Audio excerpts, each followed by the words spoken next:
Give me just a second, guys. I'm just logging in to my restream.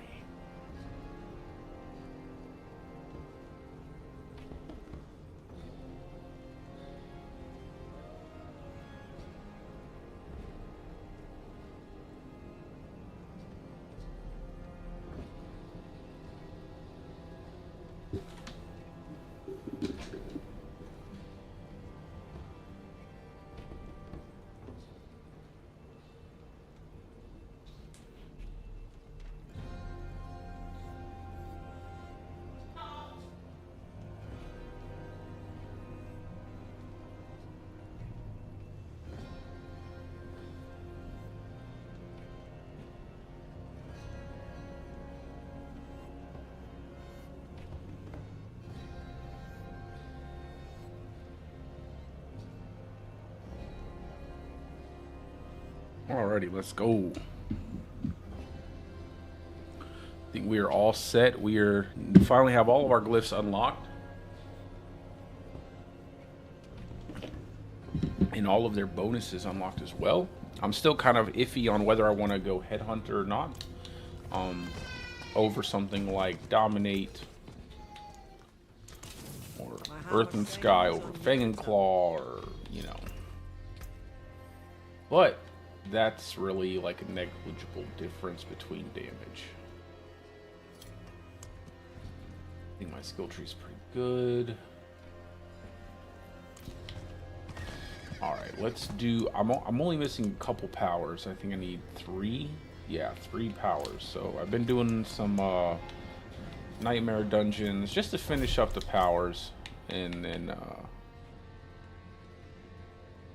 let's see, we do have a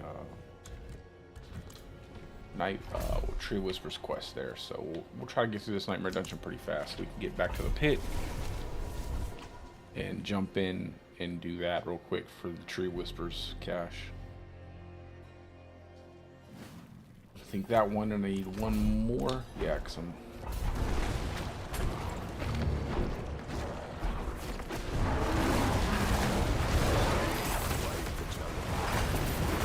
I did switch out of my gloves finally to a regular pair of gloves, and I think I like the damage versus like Shockwave. Like Shockwave making the poison bounce twice is kind of cool, but I feel like I'm getting more out of having something like change instead gloves in terms of doing raw damage. I had like an identical pit tier, and I felt like changing instead performed a hell of a lot better than the Shockwave. Although it's still nice to look at the Shockwave.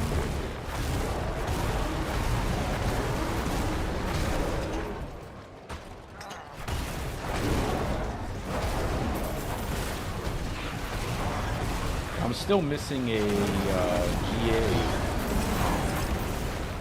800 item power Rotting Light Bringer, so we still have so much. Even with just this setup without any mythic uniques, just have so much damage left in the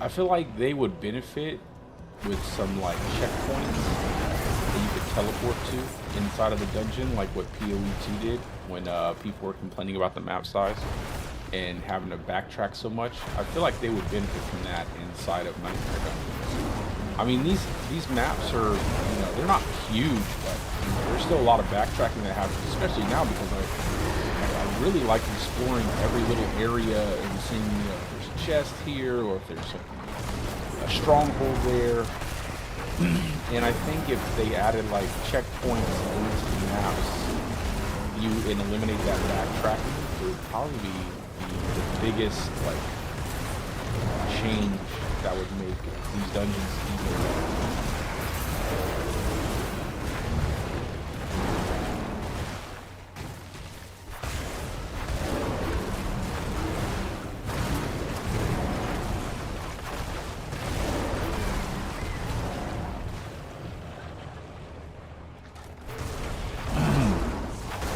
I feel like that's what the update has done. It's like really incentivized, like, you know, checking every nook and cranny of the dungeon, making sure you're, you know, you haven't left any part of the map, you know, unchecked, and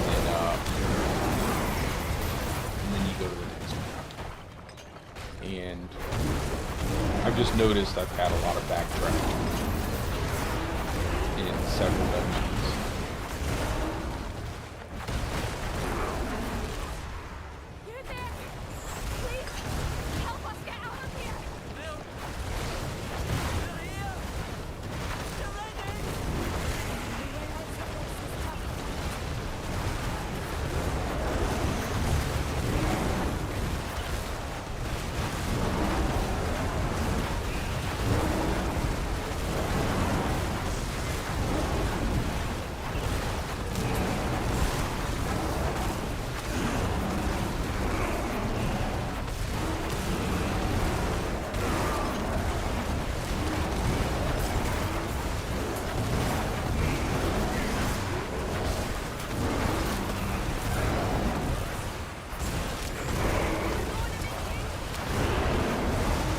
Wasn't there an aspect that changed? I feel like there was an aspect that changed PAL into werewolves.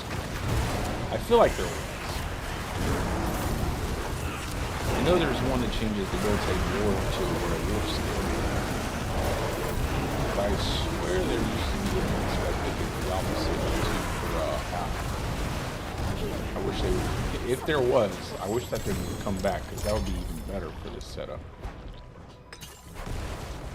Having Howl on your bar, just especially with the big damage increase that they gave Howl.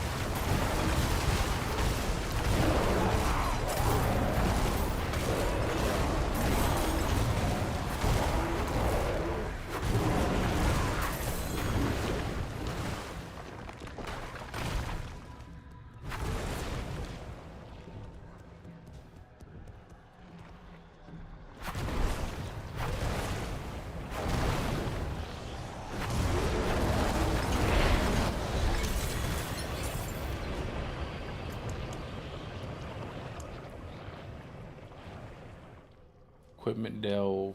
Let's go.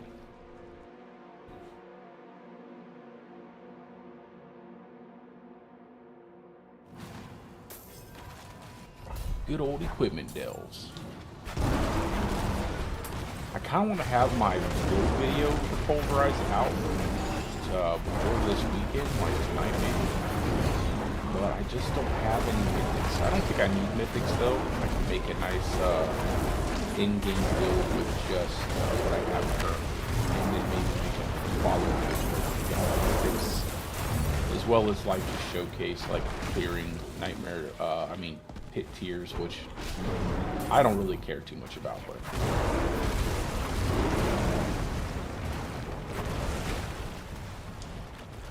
I know a lot of people gauge build viability based off of pit tier tiers.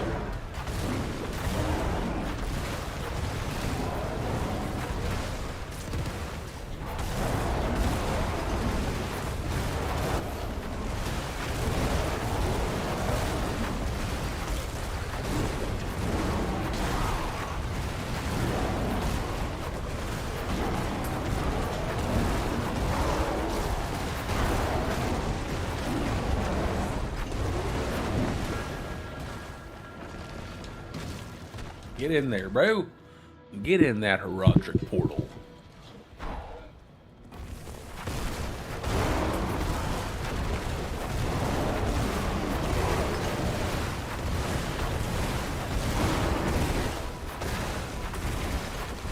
Let's go wait.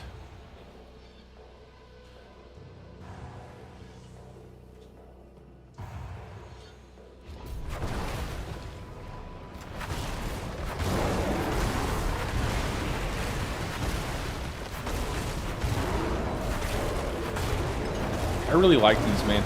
I hope that they leave something in the season. Like, it would be nice, like these Herodic powers, if they took like a few of them and left them in here, like the UI and everything, left some Herodic powers here that are like retuned for like the base game, and that would even give you that incentive to come and do these Herodic strongholds. I feel like if they take it out completely, part of the incentive, it's such a massive incentive to come and get the Herodic powers here. And if they take them out completely, I feel like, well, where's the incentive to come down here to these strongholds, right? It's like, yeah, they can give me some gear, but is it going to be good enough? Like, is the XP going to be good enough? So I was talking about yesterday about leaving seasonal mechanics to a certain degree in the game. You don't have to keep them as powerful as they are, but you could reduce the overall effectiveness of the seasonal mechanic power.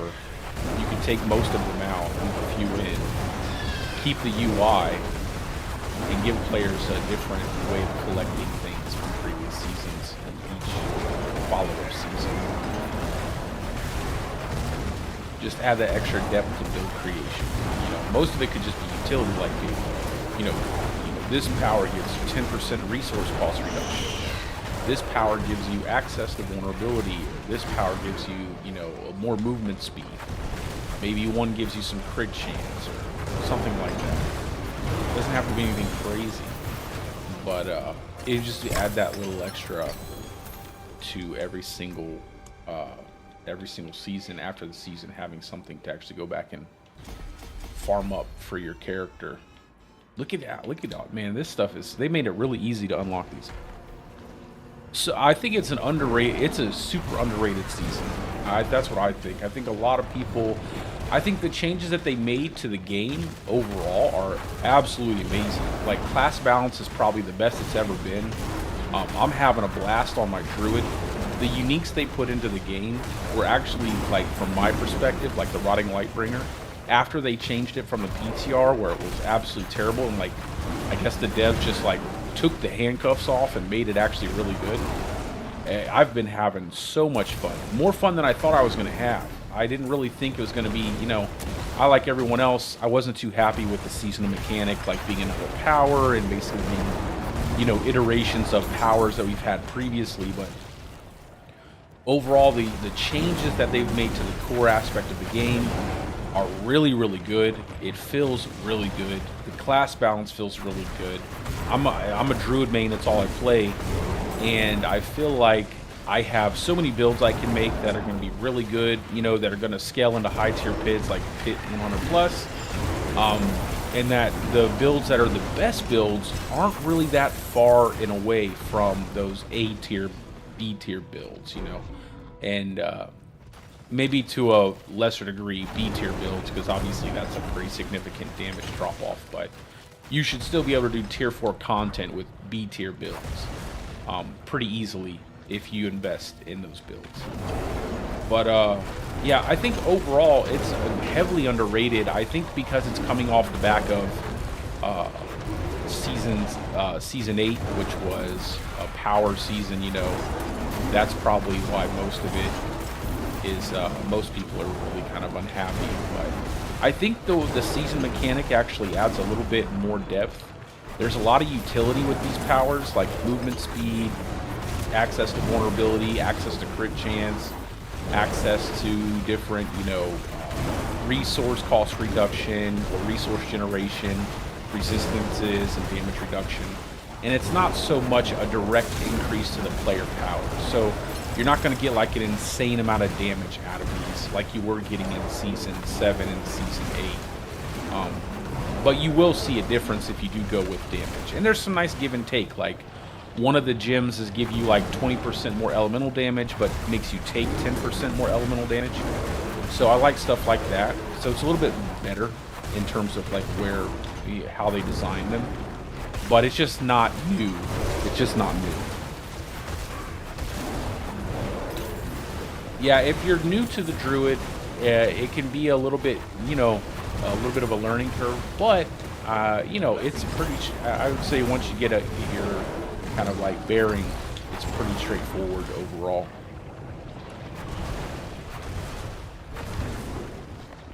Hey, what's up, Thomas? Yeah, last season I was so busy, bro. I didn't really, I didn't even have a chance to create content. I don't even, I was gonna, I don't know, man. I just, something about the beginning of the year, everything else, just a lot of stuff going on. And kind of didn't have time. So I played as much as I could, but I wasn't too heavily involved with the game. I'm sorry about that.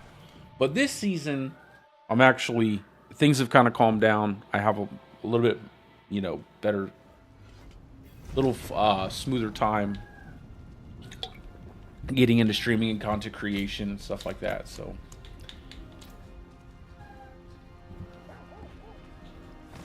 but I will say that I am, depending on what you're playing, hardcore, softcore, I am going to make a softcore character after I finish out this pulverized build. I'm probably going to do Lightning Storm and then go into like an in-game version of Lightning Storm or something like that. I have a lot of things I want to test out, so.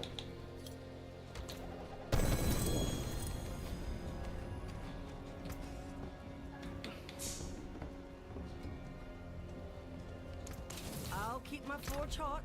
Return soon.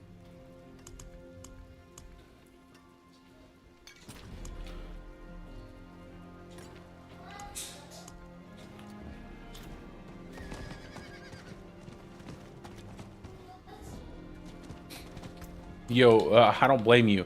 It is so laggy. I can't. All the mob density, I feel like the mob density changes, and it has made everything. I love it though. I wouldn't change it for nothing. I love all the density, but oh my god, I've had like several moments where I'm like, oh, I hope my game unfreezes. I hope I'm not dying.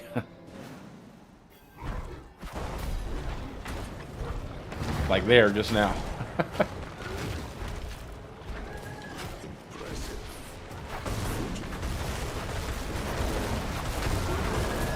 Have you jumped into the season yet, Tom?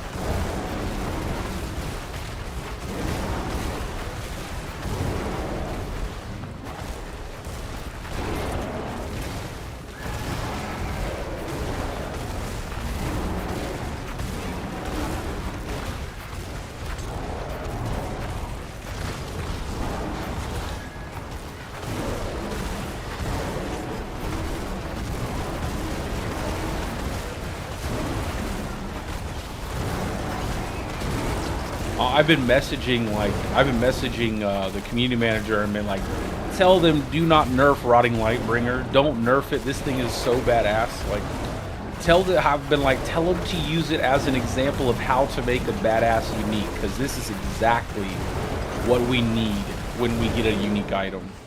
Like, I feel like these types of uniques should be what we're looking for, not mythics. I feel like mythics are boring. But this is actually really dope, and like if I got a 4GA Rotting Lightbringer, it would be like season-ending season. It's like, okay, I beat the game at that point. This thing is so crazy. The affixes are so good, and the cool part about it is I don't feel like it's overpowered. Like, I feel like I have to actually invest in my gear. I have to make sure my build makes sense. Like, I'm not able to just run in and just take everything on without any, you know, functional aspect of the build actually being, you know, online. And it has just been so much fun. I've never had this much fun in playing the Druid. This season has just been so well crafted. Outside of obviously like the powers being, you know, basically the same almost as previous seasons. Like, just doing any activity in the game, like jumping into an Infernal Horde, I'm like, is my game going to crash? Am I going to die? Like, there's just so many monsters coming after me all at once. It has been a lot of fun, like a ton of fun playing. I'm excited to try out different builds. Like I'm excited to try out like my companion build setup. I'm excited to try out Lightning Storm. I want to revisit Stormclaw. Although Screamheart has a really good Stormclaw build up in Mobalytics if anybody's interested in that. So he tackled that early on, and I'm excited to try out several builds that I think are going to be a lot of fun this season. But I can't lie, I've fallen in love with this Pulverize, man. This thing is so great. It's everything I always wanted it to be for the Druid. I can't tell you how many seasons I've been like Pulverize, Pulverize, Pulverize. I think pretty much every Druid main last season said Pulverize, like give the people what they want. And then, man, they really came through after the PTR, all the changes they made to the Rotting Lightbringer. And I like that there's some strategy to play. Like, you have to stack your puddles close together. You can't just play, you know, passively. You have to actively engage with the mechanic of the actual unique weapon. And you're rewarded if you do it well, right? Like, you're getting a lot more damage output if you're doing it well.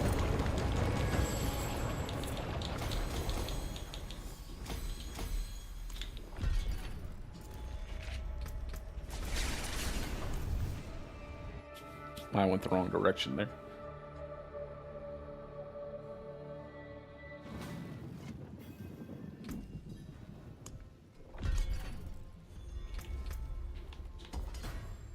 There we go. I also like that stacking HP isn't the way to go now. And I'm excited to see what it looks like when you stack out stats on the Shroud. Like in terms of your overall resistances, because I think you're going to have a lot more resistances, and I think I can adjust my build in Mobalytics to maybe mirror that. Thank you.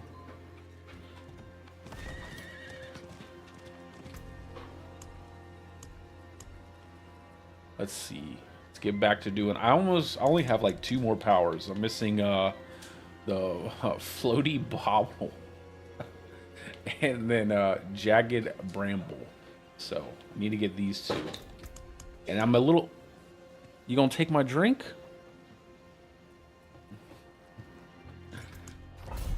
And I'm a little bit hesitant to do any escalation sigils because, holy shit, Astaroth is not a joke. Homeboy can hit like a truck and has a ton of HP.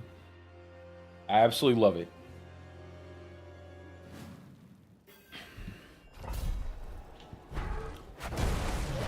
See, it's like, that's something I've been saying, like, pretty consistently. I've been like, you know, there are a lot of really good bosses in the game.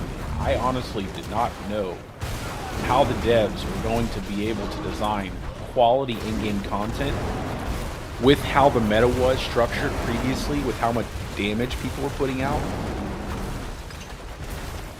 Because all that was happening is that every single season they would introduce a new thing, a new boss, a new whatever, and people would just walk in day one with barely any min-maxing on their gear and just smoke the content. And it's like, people kept saying, no, we like it like that. It's like, but that's not, what do you mean? They're like, that it doesn't give you any sense of accomplishment. You're just basically turning every scene. I mean, God, could you imagine as a dev? Like, imagine designing a badass boss fight with tons of cool mechanics, right? And you put all this time and effort into this boss fight. But player power is so out of control that someone just walks in, bypasses every single mechanic that you worked so hard on, and one-shots the boss entirely. And that's it. That's it. That's all there is to it. And I'm just like, how can that even be something that you can make content for, right? We would need like eventually we're going to need like a Torment 5, Torment 6, Torment 7. And it's like, we're going to need bosses with trillions and trillions and quintillions of HP. And it just didn't make any sense. And the fact that they nerfed Overpower, I honestly like it now. And that's as a Druid, like playing as a Druid, a class that's was almost entirely dependent on overpowers, and feeling like, man, the season is just phenomenal without that massive amount of overpower. It just makes it where they can focus harder on like class balancing, skill balancing, making sure the classes are actually working appropriately, not relying on bugged mechanics or over-tuned mechanics to actually seem like they're functioning well. And it can make it where they can create crazy-ass uniques like this, like uniques that actually feel impactful. You get like a GA on a really good affix, or you get multiple GA on that unique, and you're like, holy shit, man, I just got this badass drop. You know, it wasn't a mythic ancestral item that, you know, I feel like those are just generic now. But it was, you know, it was something class specific and something for your build, and it was just something that really made everything feel 10 times easier once you got that item. And you might not get it every season, but maybe you got lucky that one season. Like, this is, to me, such a great change in the right direction that they decided to go.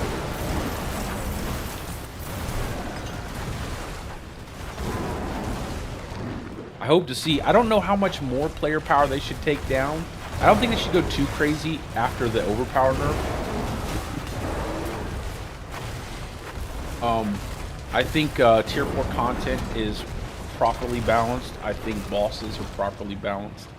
Maybe just make it a little bit harder to get into those, you know, higher tier areas.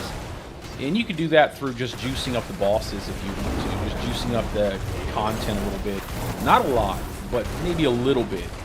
And, you know, I think the pit is perfectly fine the way it is. It doesn't need to be any more difficult. Like, you don't need to scale up the enemy health or anything.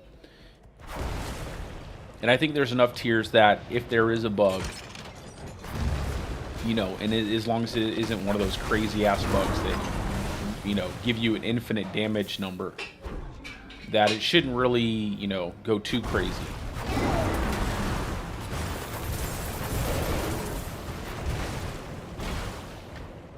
Now all I need them to do is like revisit the cathedral. I had such a fun time on the expansion with the cathedral and multiplayer, with different parties, like going through the boss mechanics and stuff like that. Excuse me. And I think that content is just so good. It's just unfortunate that it's just doesn't feel rewarding enough to play, and nobody really, you know, wants to play it. I thought they had a really nice balance between like overall difficulty and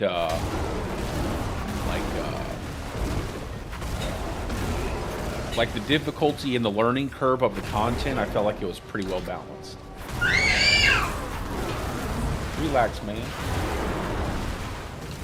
What do you got? Are you trying to put the can on your... I don't think you can do that, buddy.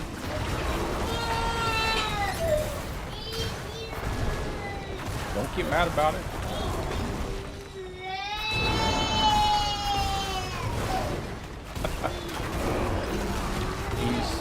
He's trying to put a can.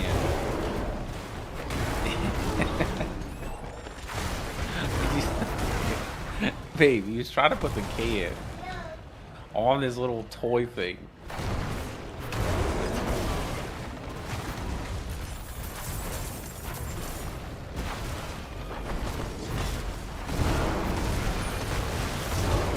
Love it. I've heard so many people wiped on escalating. Bro, I almost died. I will say, I did T3 Astaroth, and I made the decision of a lifetime.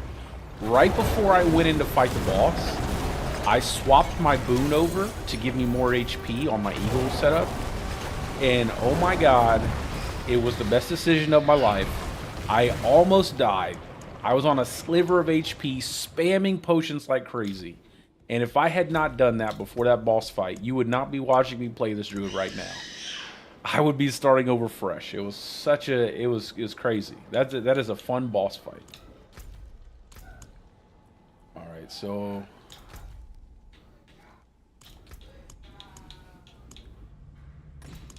let's go. We got some strong rooms here.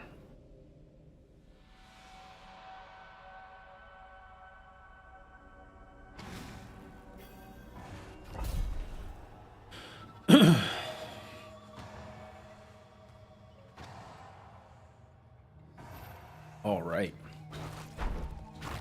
Something for you pulverized players out there.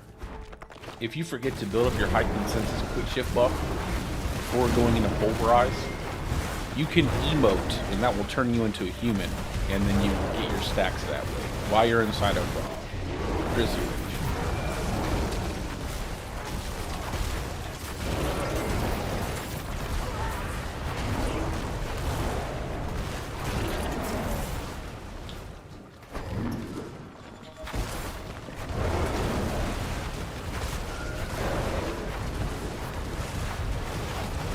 What the hell? That guy, was that a bugged out enemy? That guy was not dying.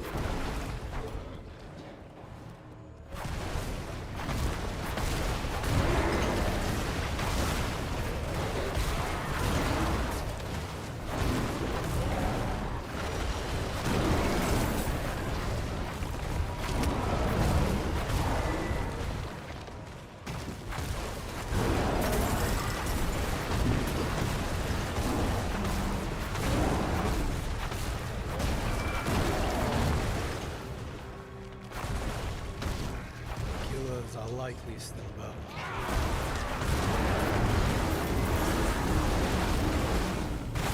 That's one.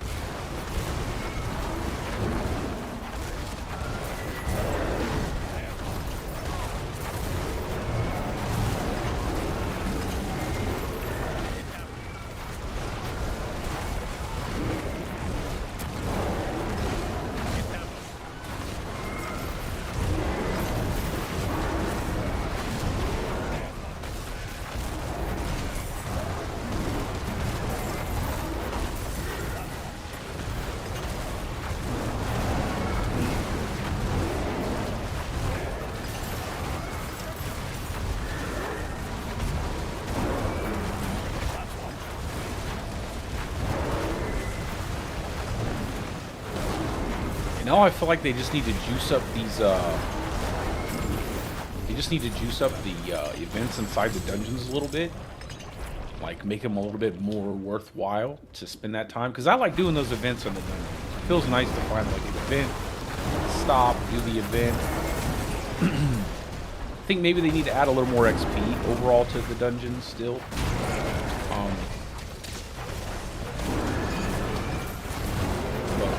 They're pretty decent, pretty decently balanced. Maybe they could make like a nightmare sigil or an item similar to like the mine cages that used to juice up hell tides. And if you take that item, like all the content inside of the game should be like buffed like by 10 levels like the mine cage used to do for hell tides. I think that would be a really good idea. And you go into like nightmare dungeons and everything's buffed up 10 levels, and if you go out to hell tide, everything's buffed up 10 levels, and that way you're getting like extra XP. And maybe by doing that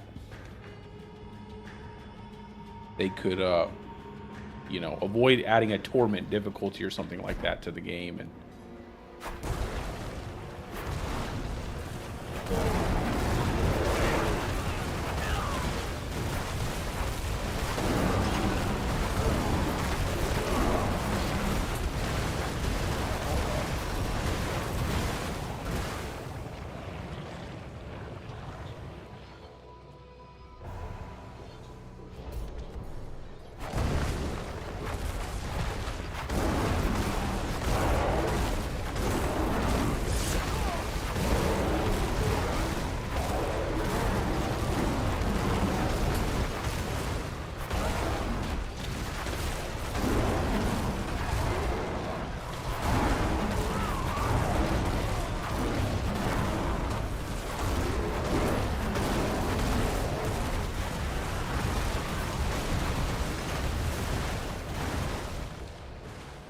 I forgot you can't evade.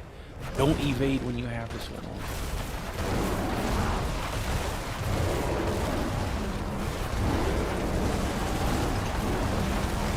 I gotta speed up a little bit here.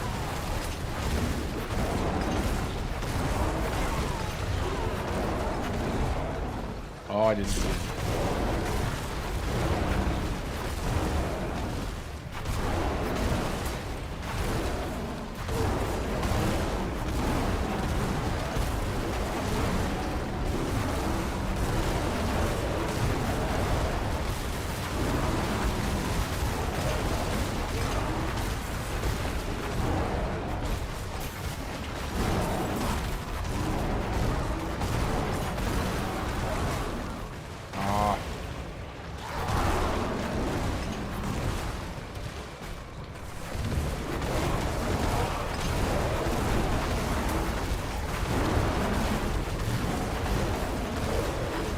There it is. We got it.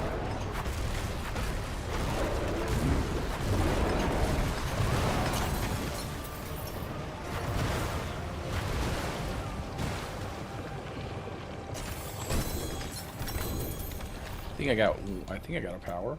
Did I? No, I did not. Wishful thinking. That's what that was.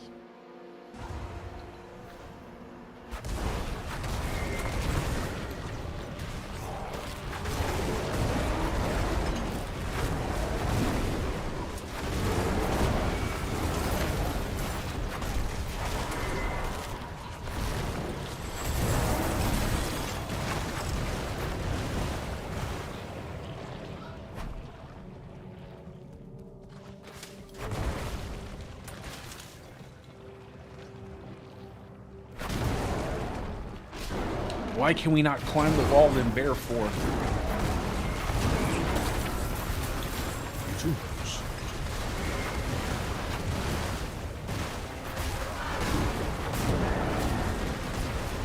Hello.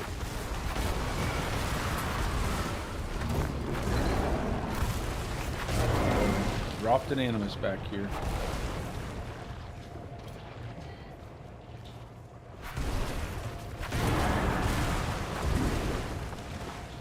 Hello.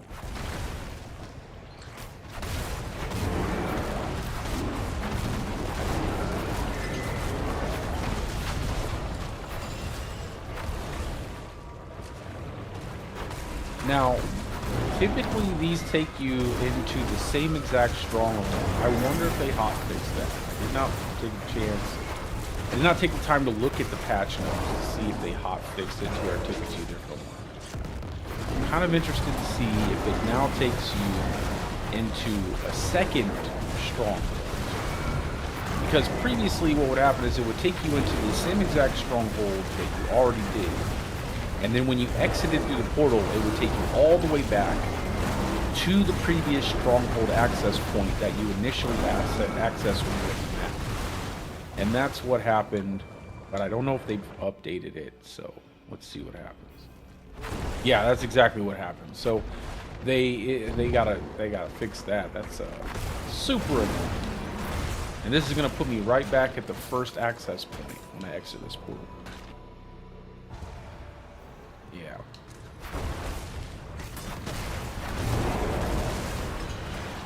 So they got to, I don't know why they have it like that. That's got to change, because that's confusing. Like you think you got two strongholds, really there's just the same stronghold and it's going to take you all the way back.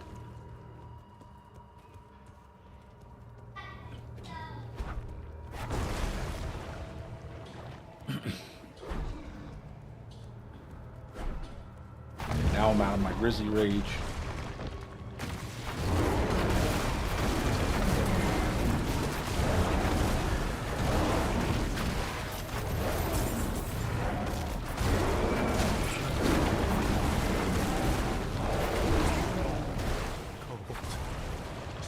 Another thing that would be really nice is if they made it where you picked up Animus automatically, like instead of it dropping on the floor. Which armor do I have? A lot. Too much armor.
Go clear our inventory and get into the next one.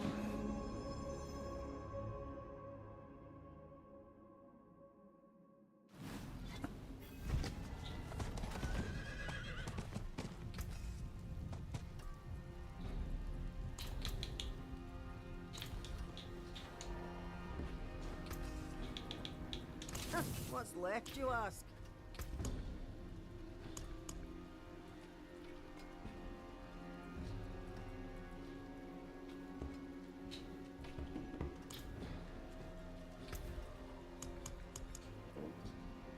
I can make 21 of these. I think I'll just do the strong rooms. Let's make 5. And then get rid of whatever isn't a strong room.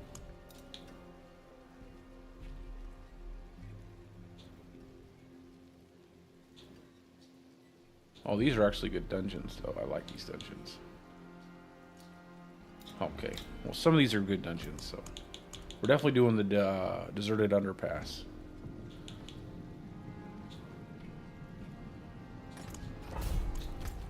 You gotta do the deserted underpass if you get that key.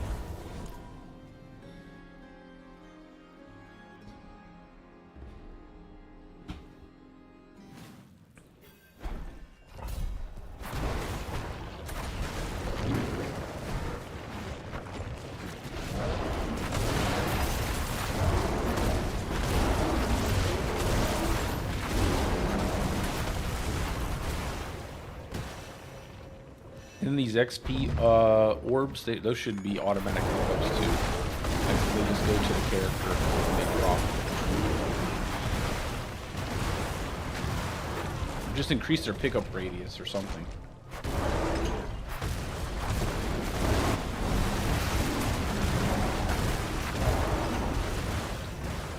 Dang, that's a lot of XP.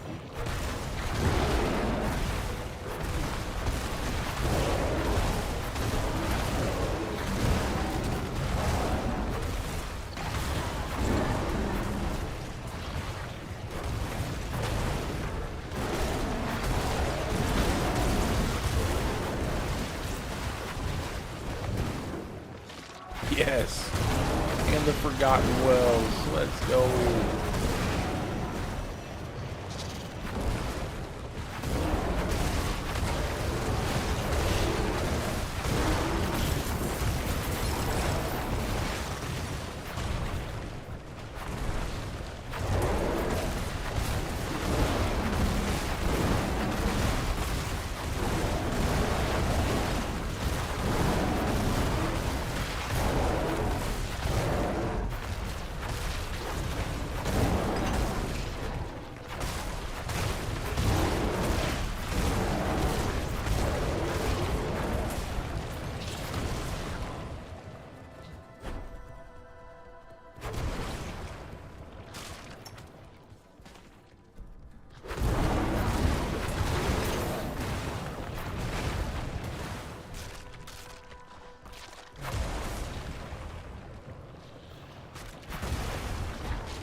go see if there's a stronghold up here real quick before we hop out of here.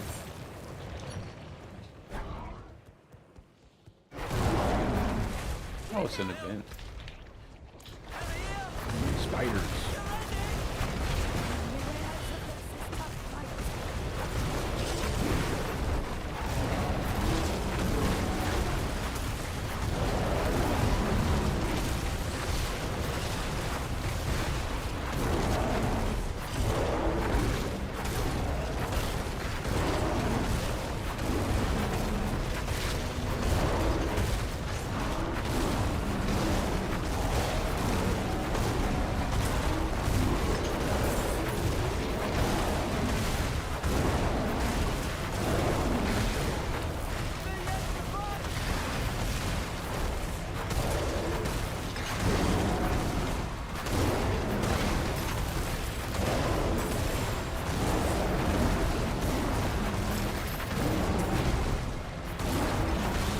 At some point, we're gonna have to do all these rune runs down in the undercrop Something for your troubles.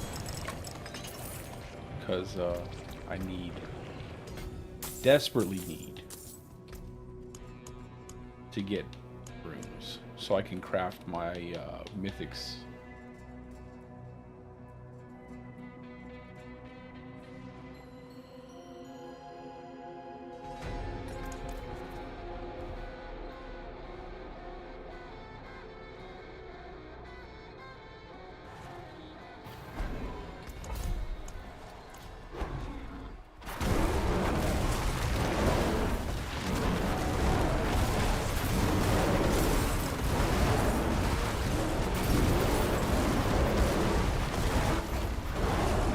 Right off the bat, we got strong points, so that's really good.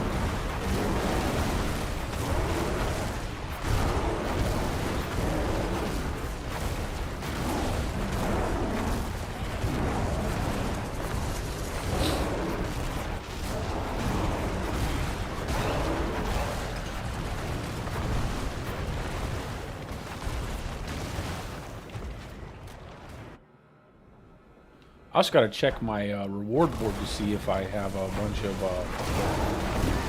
caches up there. It's been a second since I checked it.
Dang, not a power. Ah, just 2 more is all I need. Just 2 more.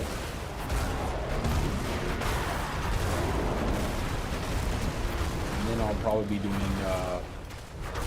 gonna be running those runes, trying to get those runes. Probably do some bossing.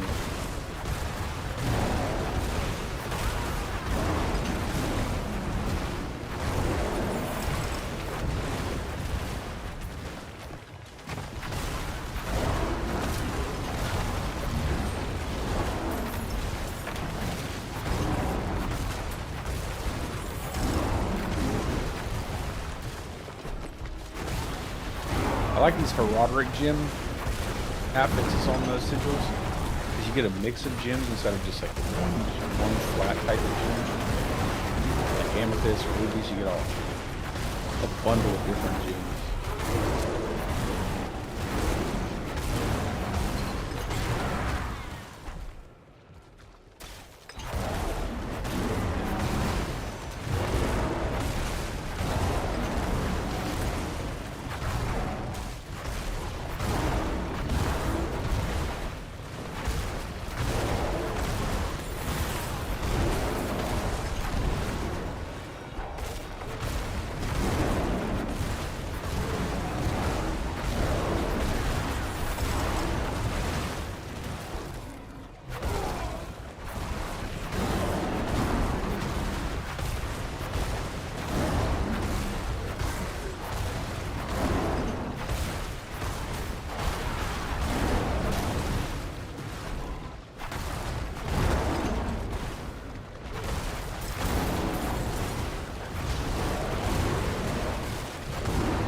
Fence says the man doesn't have cards. So she says helping around the reserves. Says the shortest 2 boxes of the good stuff. No need to worry. I know you'll make it out. And I know you'll come tell me exactly how. I hate to let you go.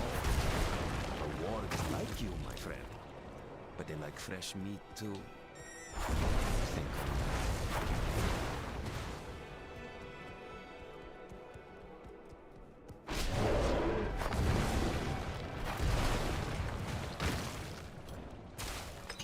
I think I might swap to the tether, just because it has unlimited cooldown on it. Well, not unlimited cooldown, but you can have unlimited uptime on the tether. Once I finish the seasonal journey, I think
Yeah, the drop rates on the runes are better. I like they're not, like, you're not getting them all the time, but you're definitely getting them much faster now. Let's see, what's this one?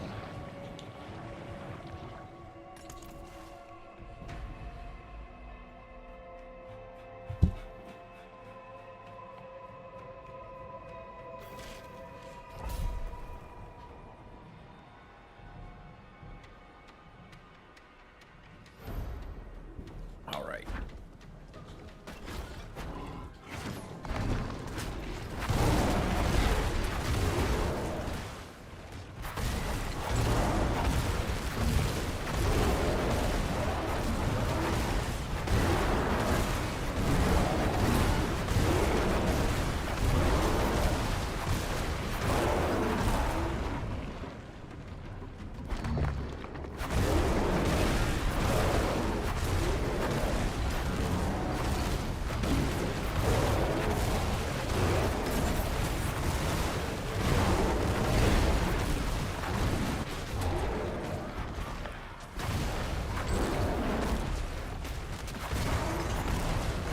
Strong and then we'll go to the end. Just need 2 more powers. That's all we need.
Selling pits already.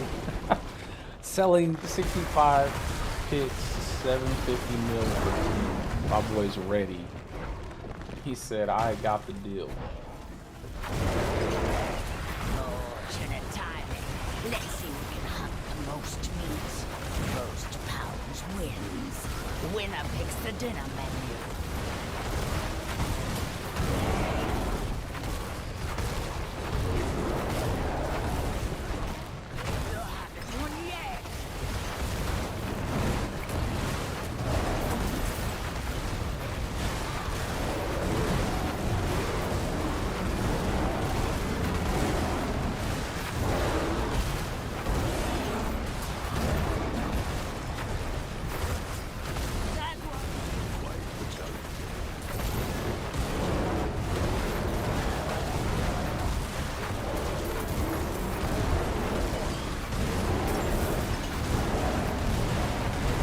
think I'm winning.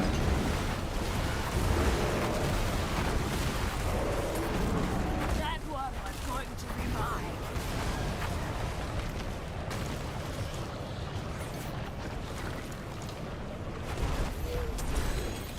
So you choose. What's on the menu? We leave this place. Now's a great time to actually sell pits. Because everybody needs them, and everybody's going to want to level their glyphs.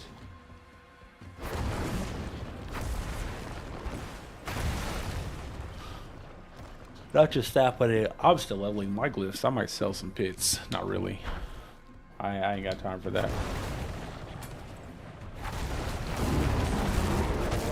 I'll do like Lilith kills. That's why I'll sell those. If people are buying them, I'll sell them. If people ain't buying them, I ain't selling them. Last season I got 4 billion gold between 2 Lilith kills. That was crazy.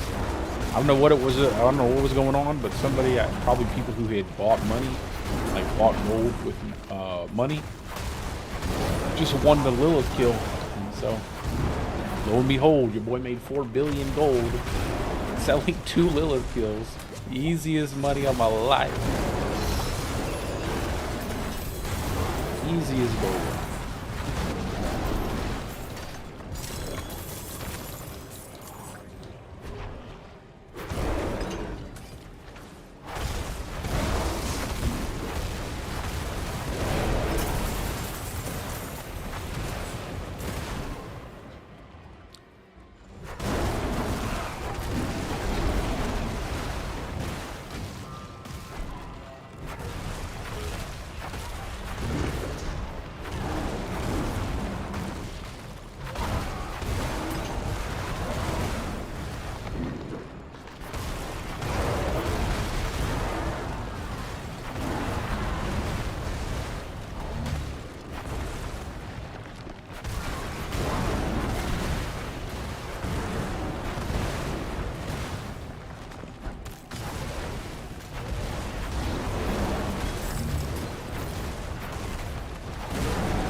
Hopefully we get our at least 1 power.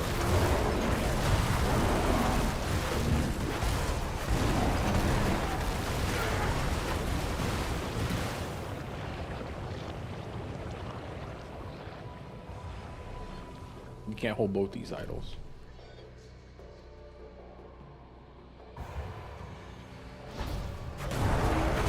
It'd be cool if you could hold both of them. Then it'd be like super easy. Maybe too easy. 50% attunement.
Yes, sir.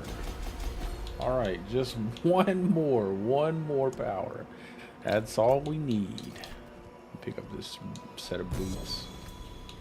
Drop this real fast. No. Yes, all right.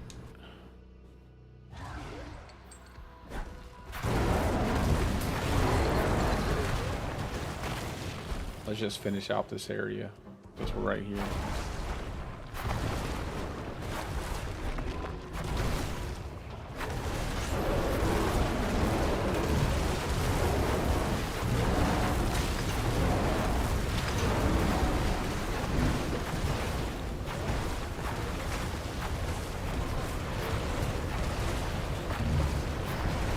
Hurry up, Thundertooth. Get out of your little thing.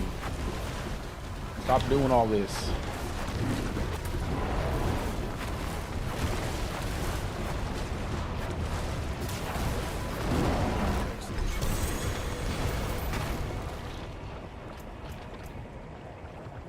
So dramatic.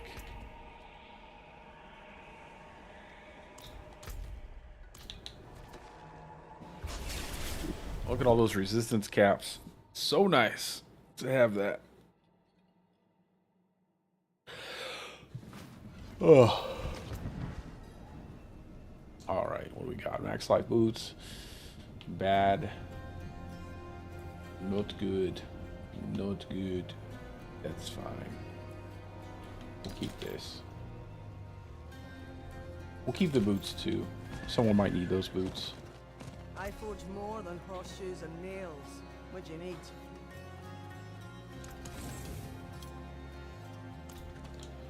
Wait, what are these? Are they perfect? No, they're not perfect, so.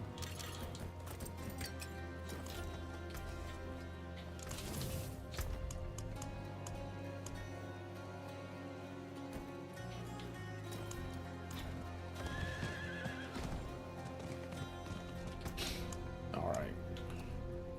On to the next one.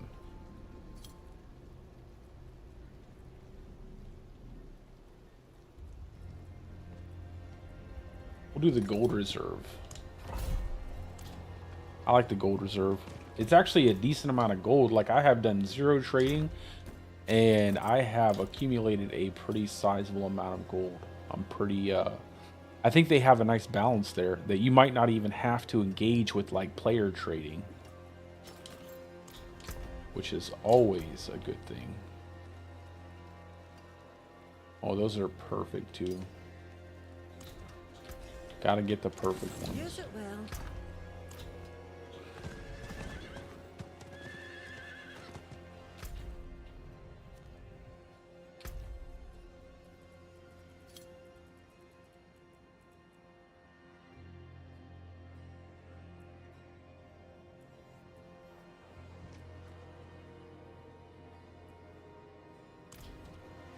All right.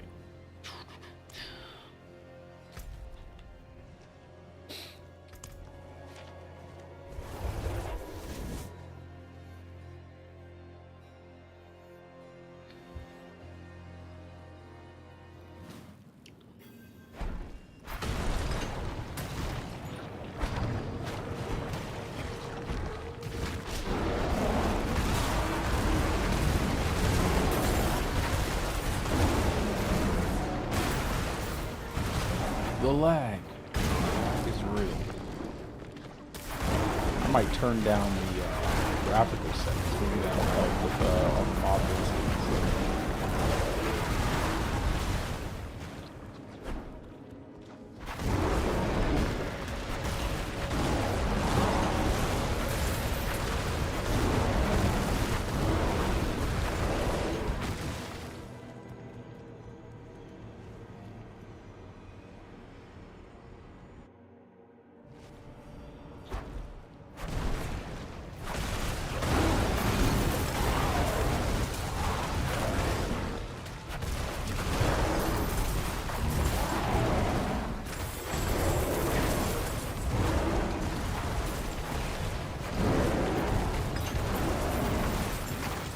I like that they made it where those disappear now. Once you kill the enemy,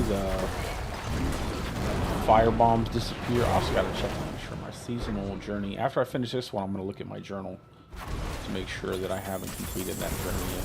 Look at all that gold, man. So good.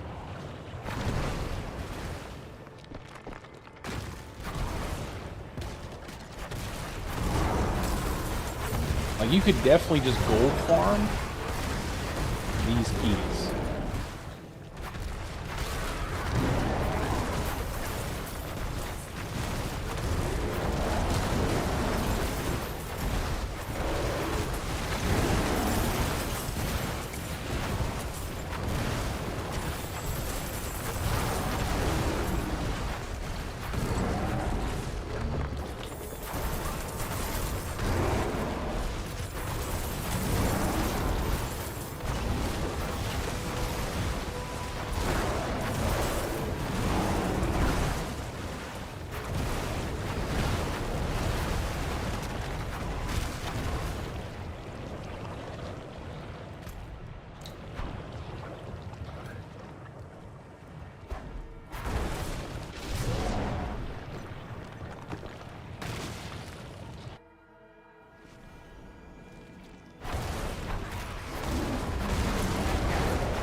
I'm definitely getting a good amount of scrolls in this game.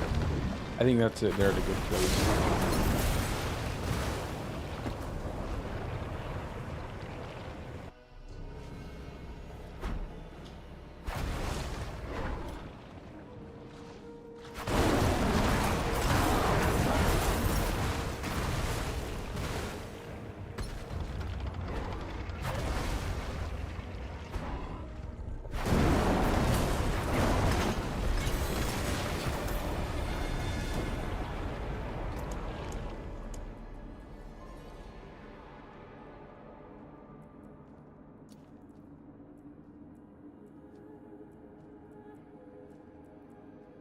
Let's do the equipment delve.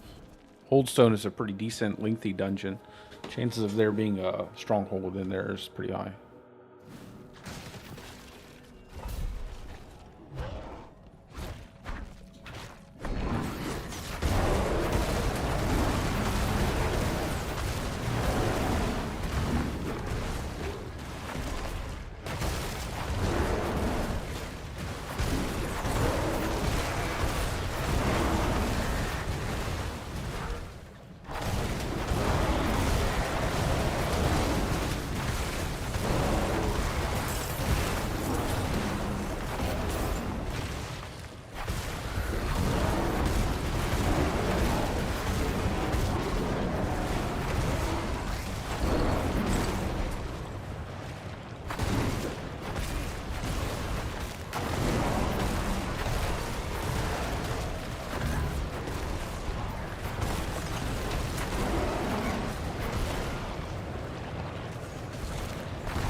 This is the best. This is the best event right here.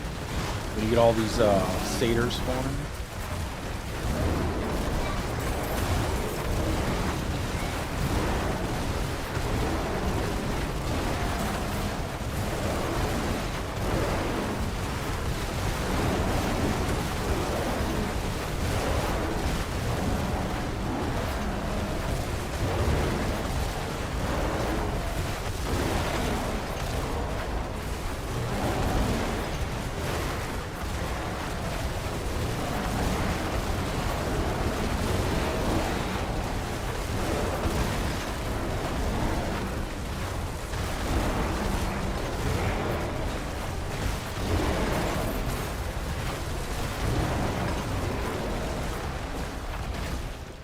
Thank you, Wanderer.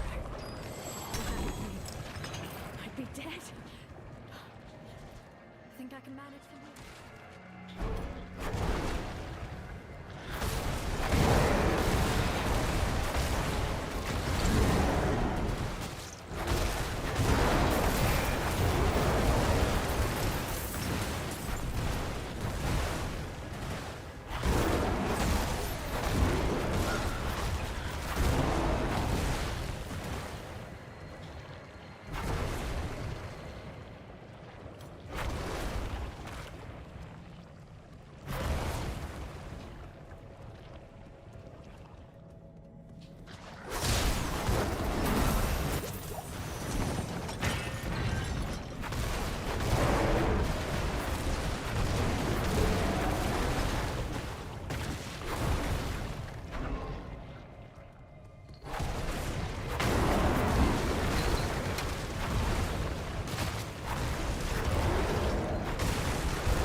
I wonder how much these artifacts increase the overall.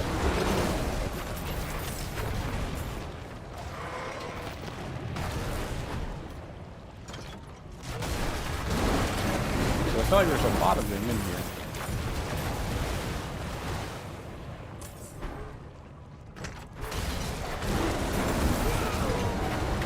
But I don't exactly know how much it actually increases them.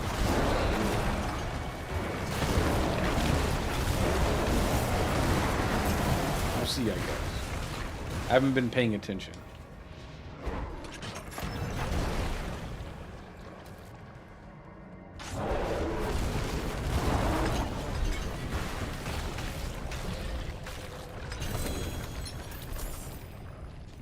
See, it just doesn't. I don't know what the increased size of the reward is.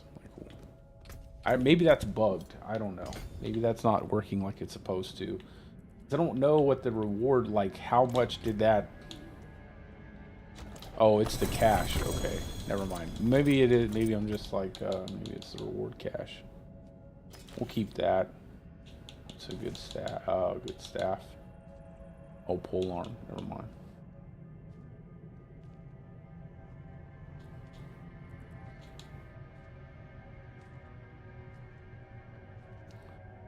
max life, willpower, and fire res.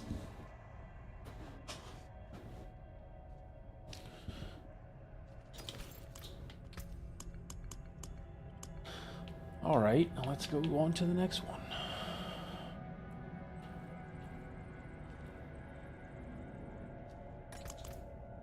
Do the Emerald Reserve.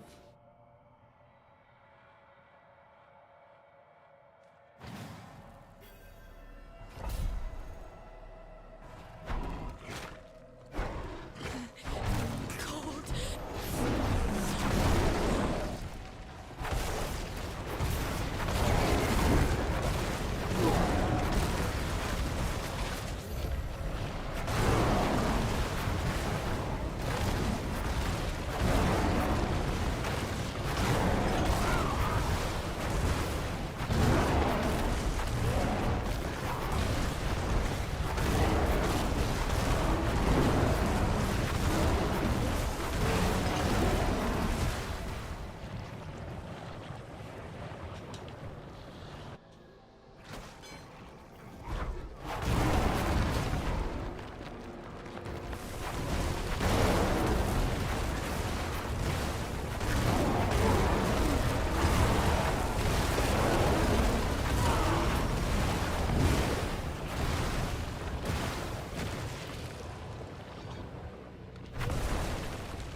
Oh, man.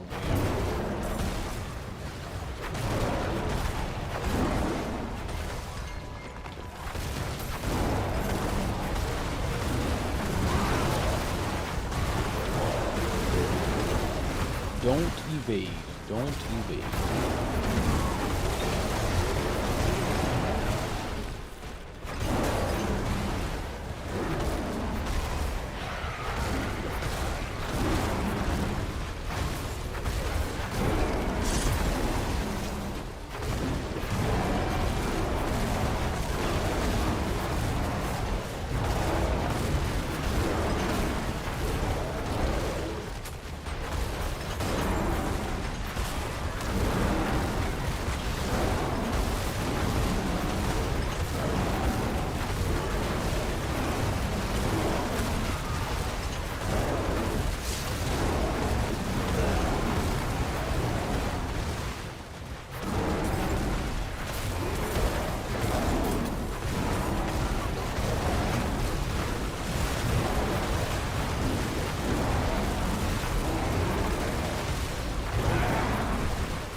All right.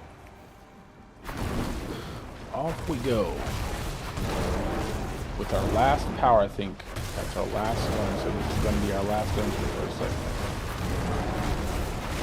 Start running, trying to get our, maybe use some Hell Tide, try to get boss mats, we get bossing, get bids. Get our bliss max, or level close to max.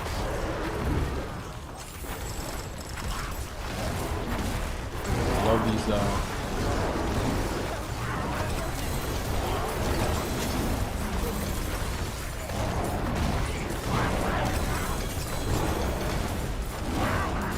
best, those are the best goblins ever.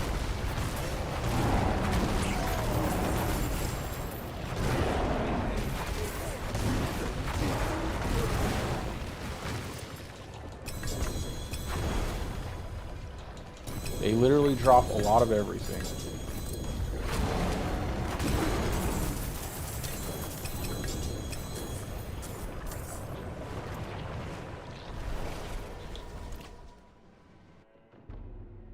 I think they're called like gelatinous or something, like gelatinous treasure goblins. I don't know.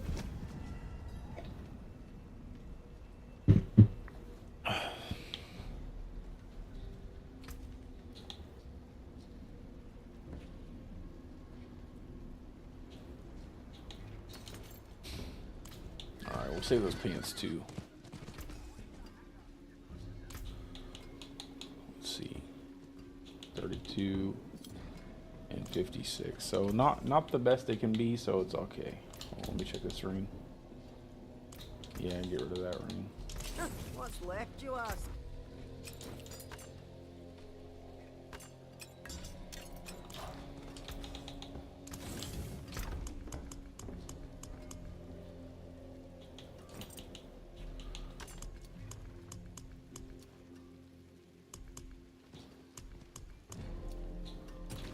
Yeah, we're gonna do some hell tide. Oh, wrong page. I'm gonna do some hell tides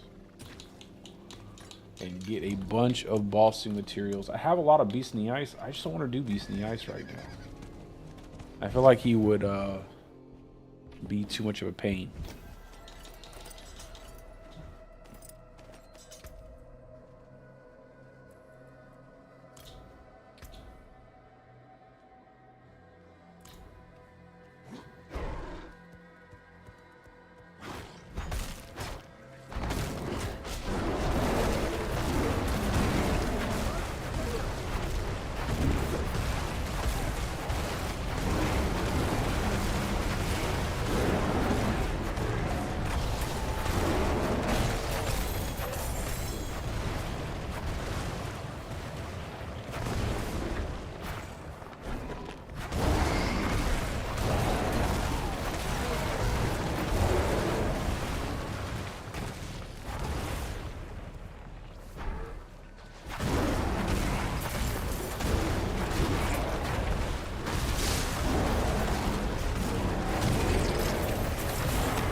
All right, and I think that should about do it. Nice little corruption killer. And we are off to farm it.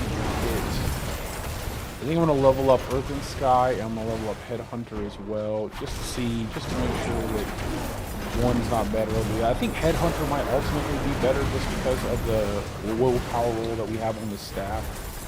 Like multiple willpower rolls kind of make that a little bit better than what it would normally be.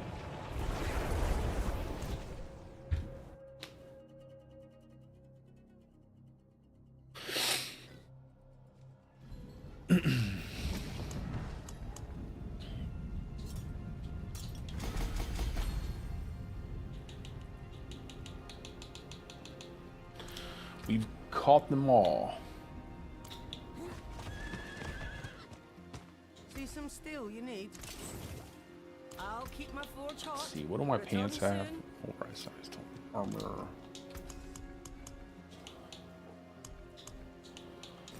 Same thing. Total armor and pulverized size. Perfect total armor. And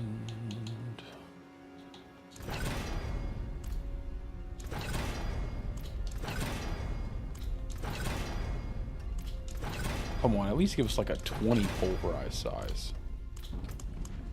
Like you don't have to give us the super low. Just give us like middle of the pack pulverized size.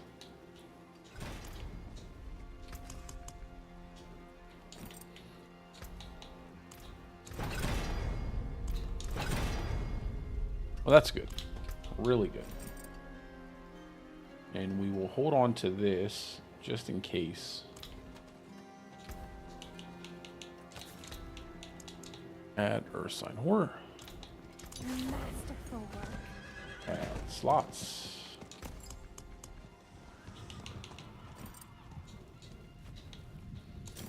Well done. Fashion this. Stars guide you.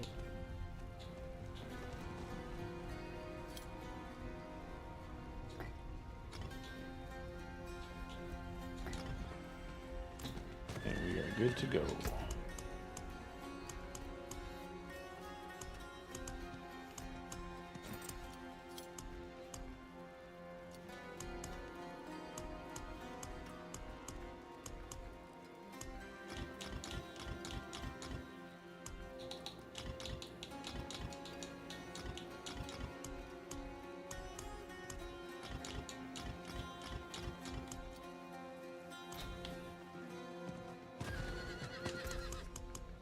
Some Masterworks. Oh, we need to roll on all resist.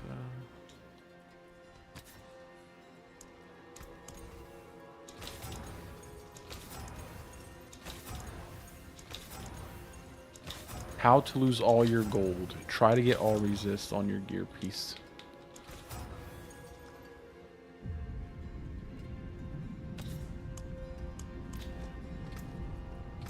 Should be good now.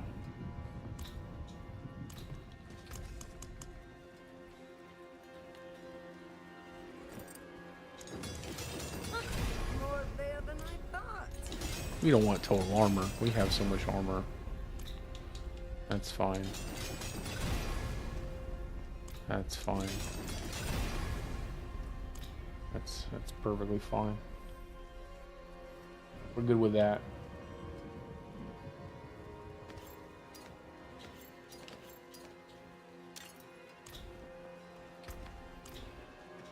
That's the spirit. Give it a go. Let's see if we can't find a good amulet. Hello, Shimna. Hello, shining. We need just one single. Nope. Shouldn't have wasted it. That was a waste. I should have done it all like two-handed weapons or something.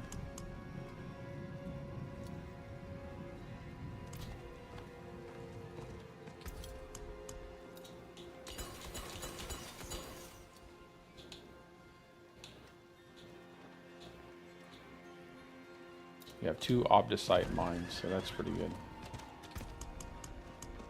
Alright, let's go ahead and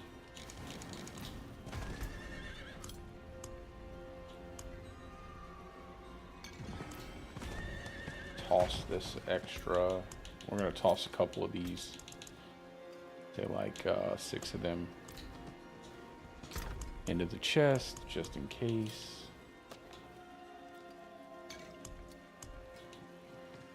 And then that. And then... Actually, you know what? We're gonna put this on a separate page. Put this over here in the back.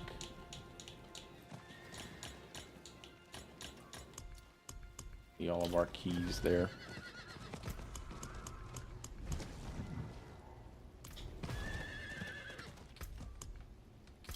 Oh, something else I wanted to check was our journal.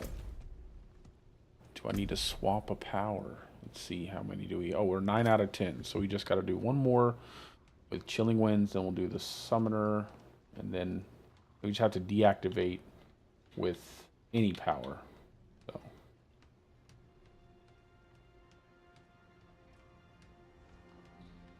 I seem to be getting a lot with... deactivating the explosive affix, so we'll probably do that one the most.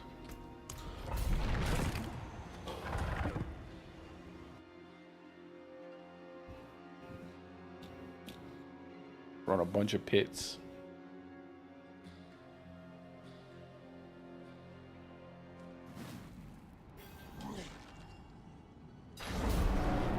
Holy cow.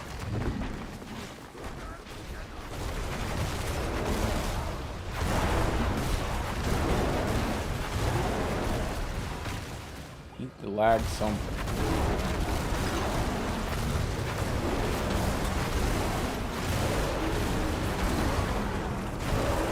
What?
I don't know why it's so laggy today. Probably because it's getting closer to the weekend. Today's Friday.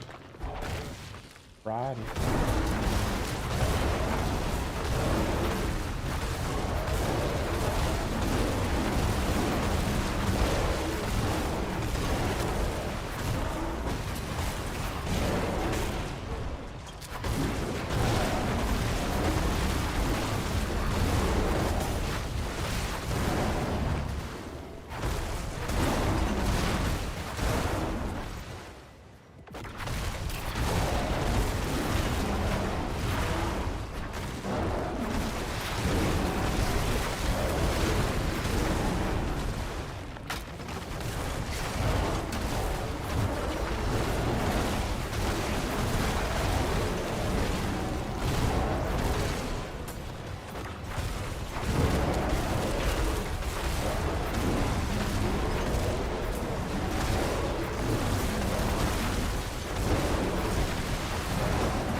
Headhunter to 53. And then get Earth and Sky to 53. That was pretty easy. We'll go up a tier. We'll just slowly go up tiers until we feel like it's like, oh, too much time wasted.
Pretty good.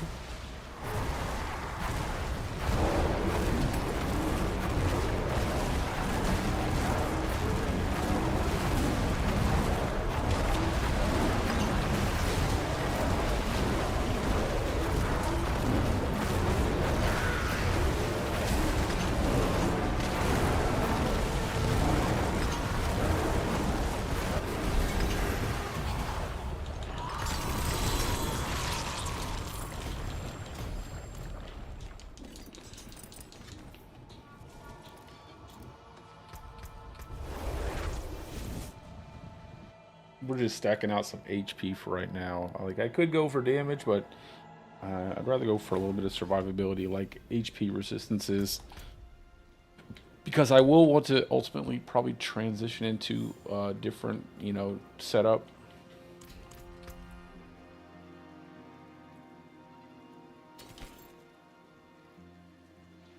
Damn, I'm finding some really good pole arms. Like, wow.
I feel like I still feel like stairs and corners and stuff like that give like earth skills a weird time like dealing their damage. I don't know what it is.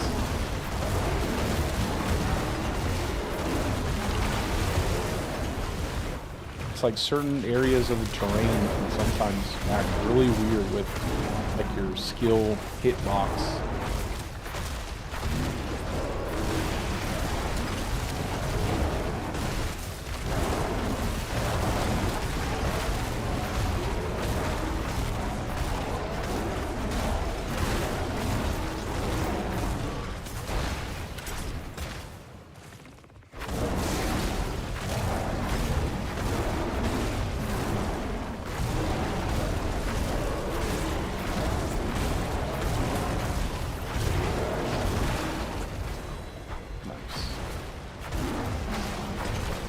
Blast Wave shrines actually feel good again, man.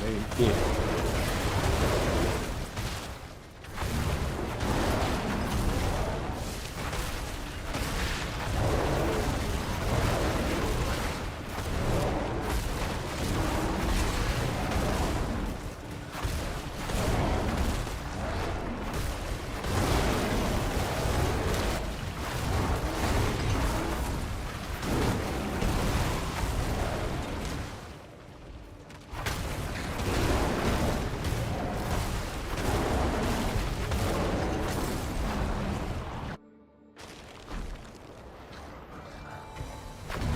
Mother.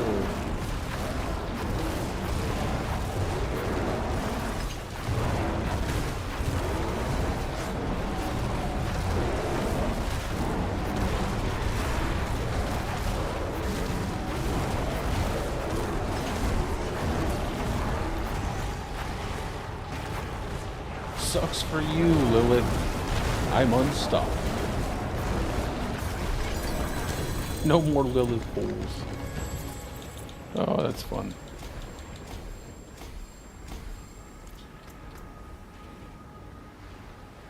Laggy lag. Did it lag or did it crash? I think it might have crashed.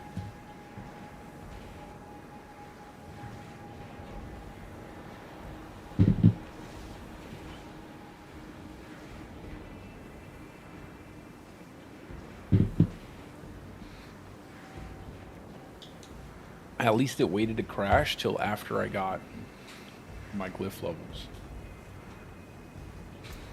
That's always a positive.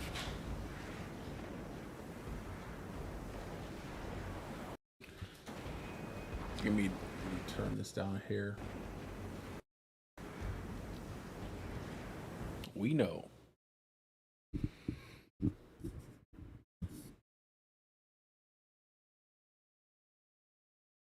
Come on.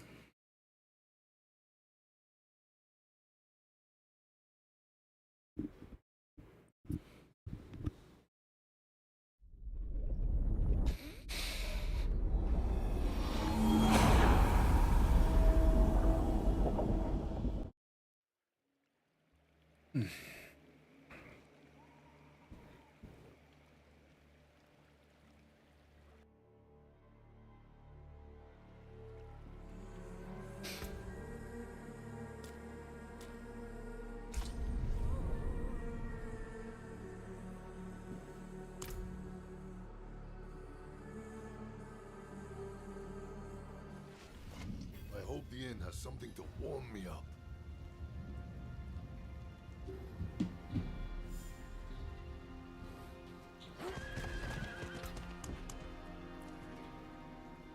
Willpower, max life. I do need to take this amulet off because it does have total armor, and that's really not really something I want to be running. Crit chance also. I need to make sure I'm not building.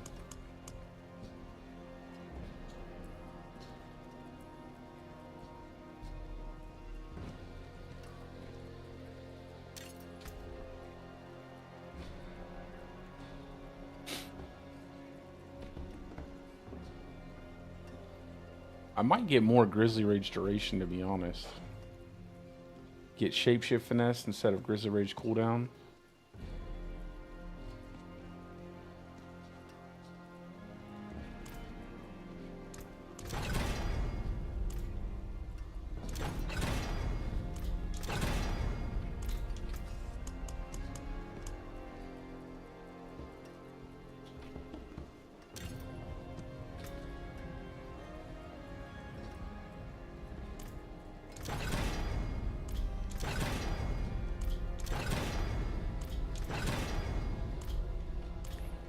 I'm not gonna go crazy wasting items on it though.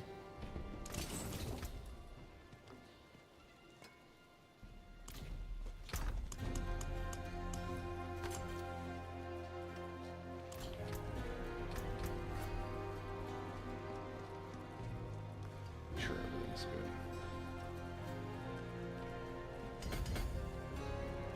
And then we'll go over here and get this. Make sure we have all this. And then we'll start kind of building into other things.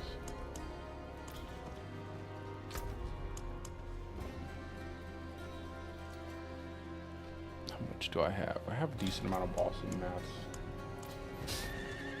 It's okay, that's not what we're doing right now. Oh, I gotta make some potions.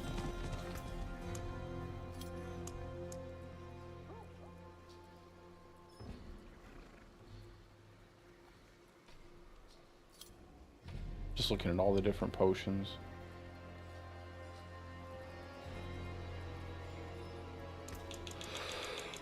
Make 20 of these. A potent quantity indeed. 20 of everything.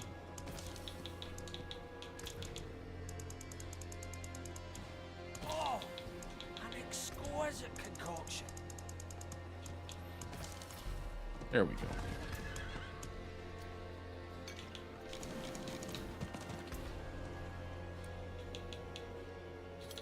I should just do a tier 70. See how that works.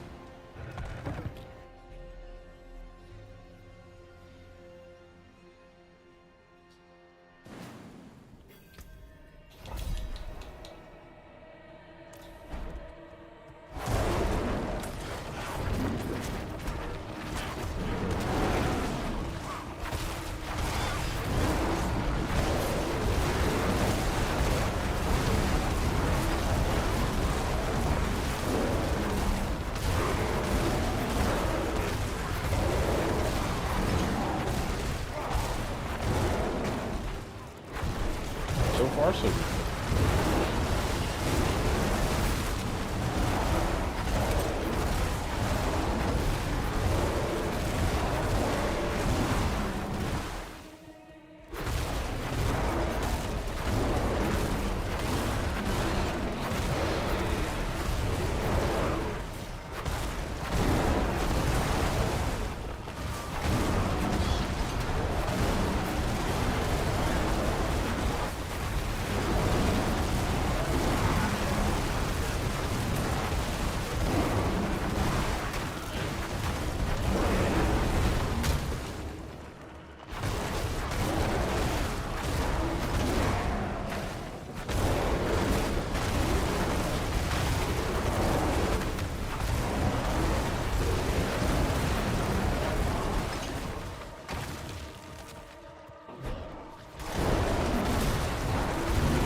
I might level up that vendor, man.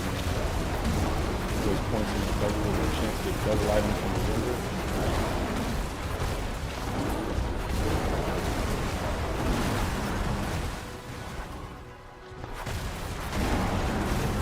God, I need so many things.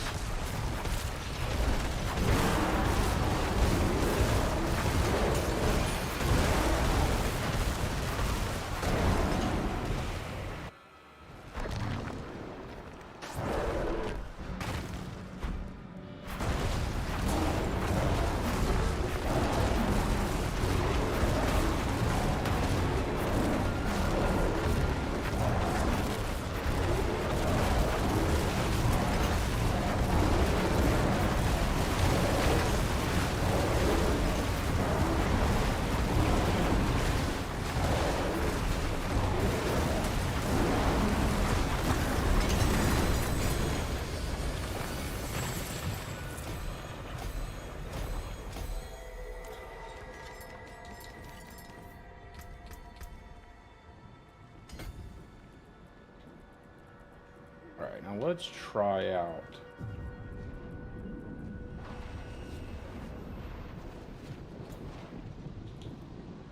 Headhunter.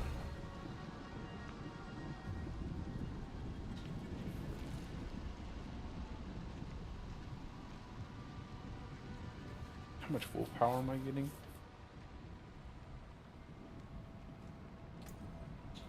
I don't know if it'll be better right now. Right now, I think Dominate's better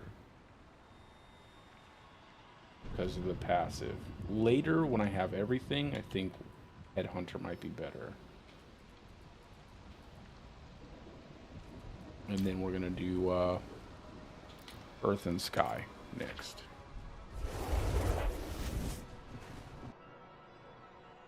I'll be right back, guys. Wouldn't mind the rest.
All right, let's get back to it.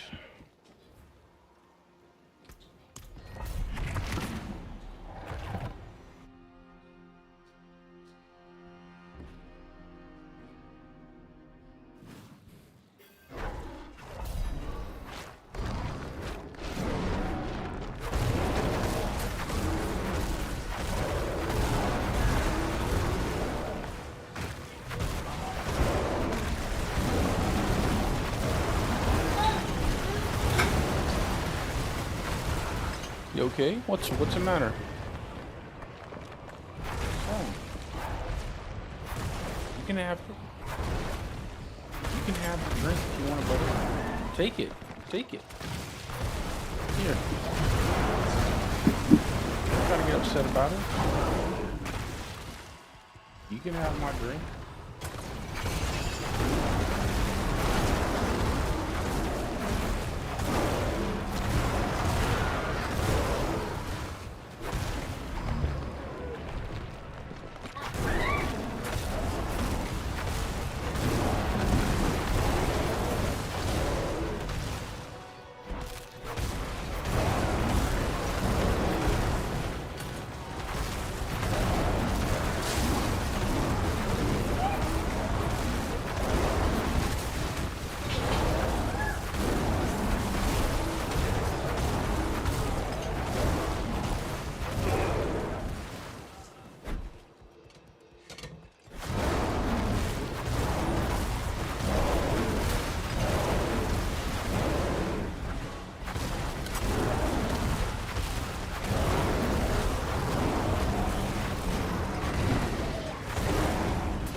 What did he get?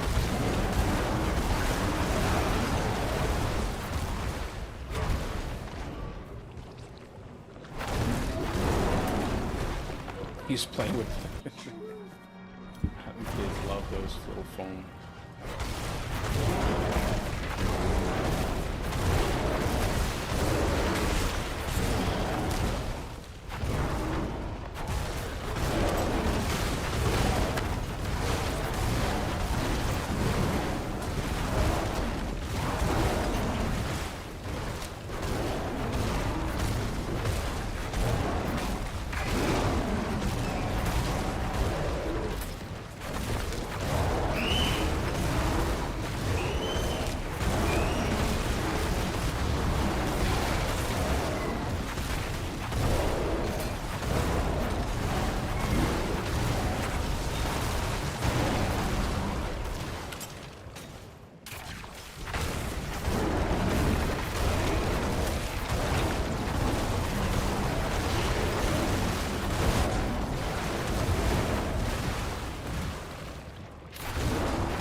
All right, Earth and Sky. I already had these things leveled a little bit, so that way they're at the top, because I figured there would be like a nice, you know, which one would be better, this one, that one.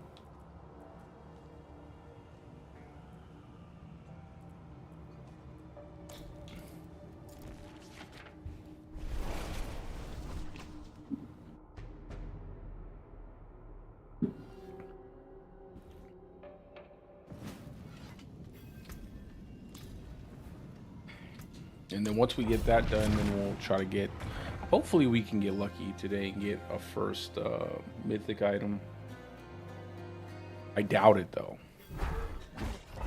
I don't know how those people are getting so many mythics so fast, man. I know they play, usually most people play in groups, and that's a good thing.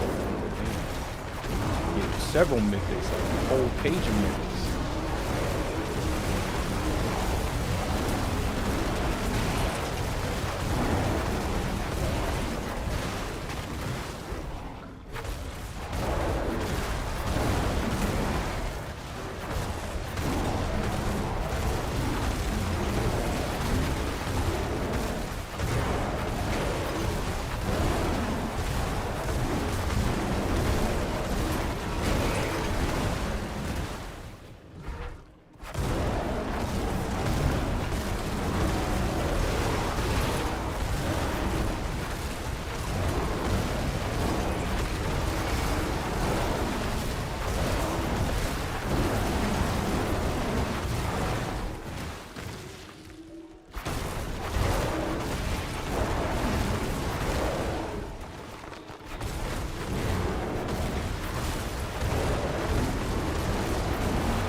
I still have to get an item power 800.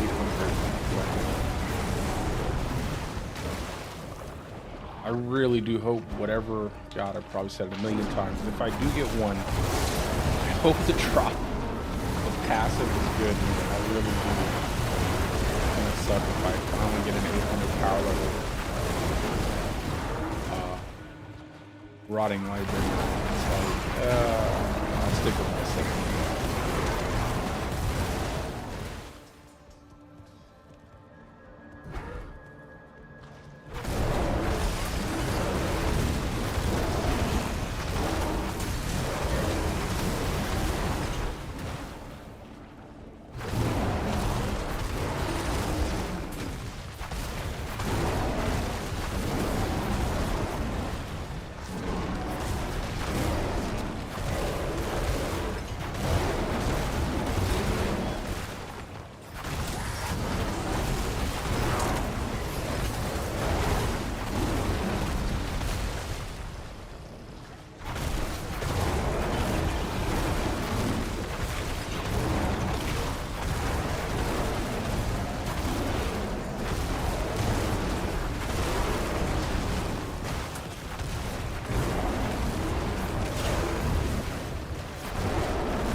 What we really should have got is a fusion that could delete electrified obelisks. That would have been the best.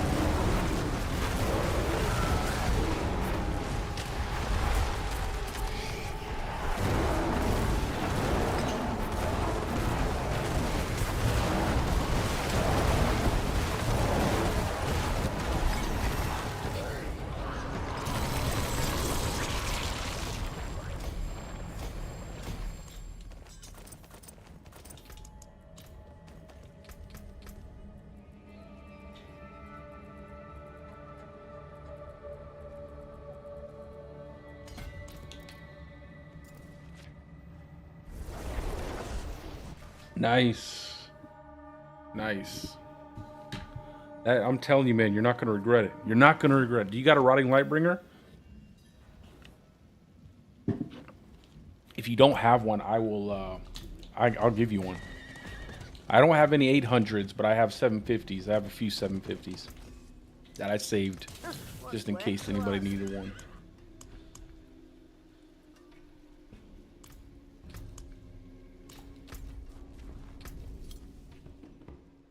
All right, now I do the Nebulous for the Summoner.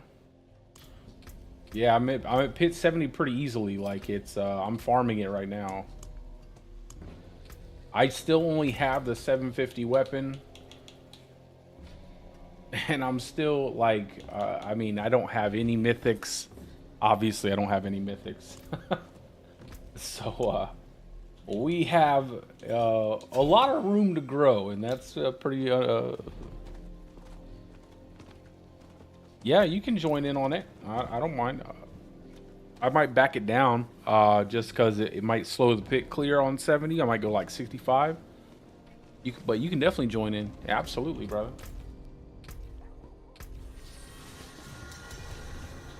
Greetings, traveler.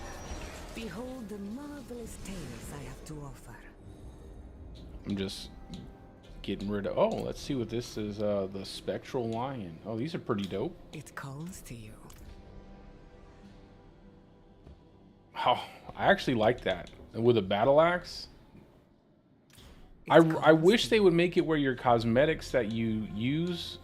Oh, with the mount and everything. They weren't playing, huh? It calls to you. They went all out. I wish they would allow you to change. We'll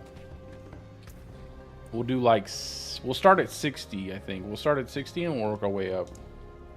I wish they would let you change your cosmetics. Like if you're using a staff, you could just change it to an axe cosmetic or something like that. I hate the fact that you have to use staff cosmetics with staffs, things like that. Like more like D3 where you can just use whatever you want.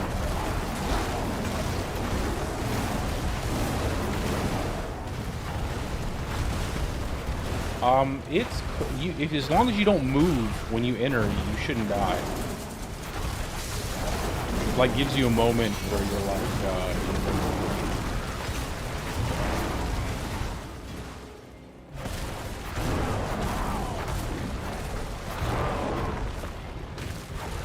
but you can hop in, you shouldn't do it. I don't know if that was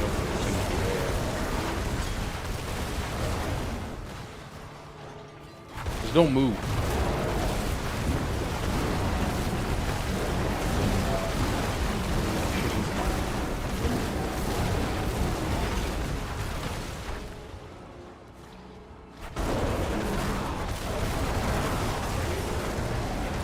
Yeah, now imagine that with the lag that's going on like crazy.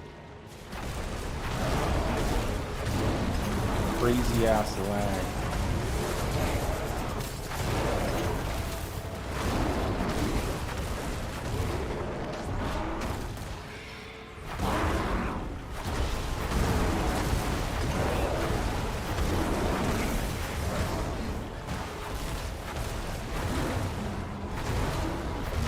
I'm just trying to get my Earthen Sky, my Headhunter glyph to match the other glyphs that I have at 1501 or 1553. Because I might swap between them. I think Headhunter is going to be the best at the end of the day in one of the slots because of the massive amount of willpower you can get on your weapon.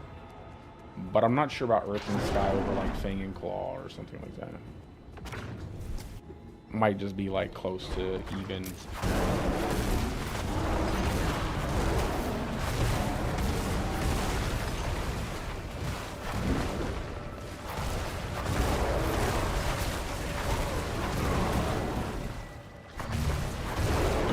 I'm also not sure about Shockwave being the best over Retaliation. Like I might like a bigger damage puddle than like Shockwave proccing puddles most of the time.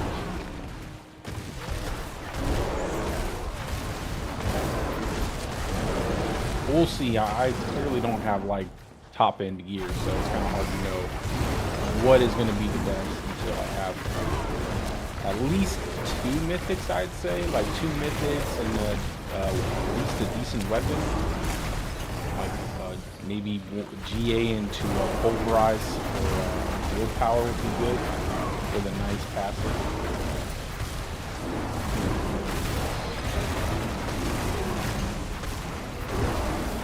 I'm gonna tell you what, if you find a 4GA Rotting Lightbringer this season, you beat the game. Like, that's it.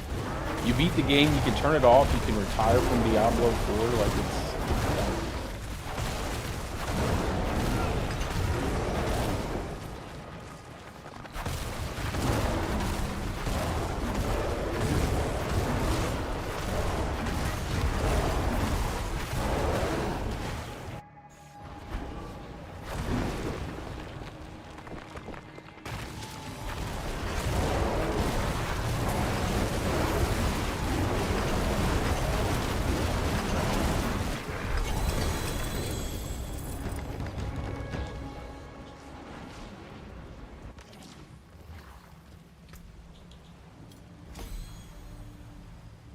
Oops.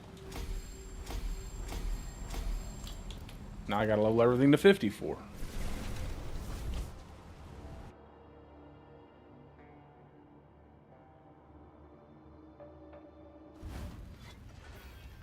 You're making me want to use my cosmetics, man.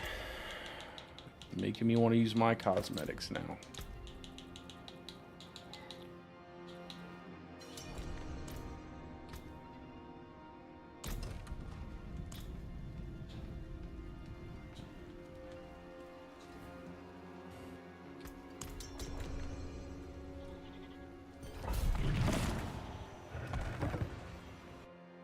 The only thing I wish they would do with Druid, that Druid cosmetic, is make it where the back. Make it where the back. I usually don't, in hardcore, I usually wait to use my cosmetic until I know that I'm not going to die. I hate when, like, I lose a character early on. It hasn't happened in a long time. But I hate when I lose a character early on and I took the time to, like, put a title on him and put all my cosmetics together and get my full situated. And then I die, like, immediately, or like when I get close to like tier 4 or something like that. I hated that. So what I did is I just stopped using my cosmetics until I finished up like the majority of stuff that I was trying to do to get to like mid game, and then I'll pop on my cosmetics.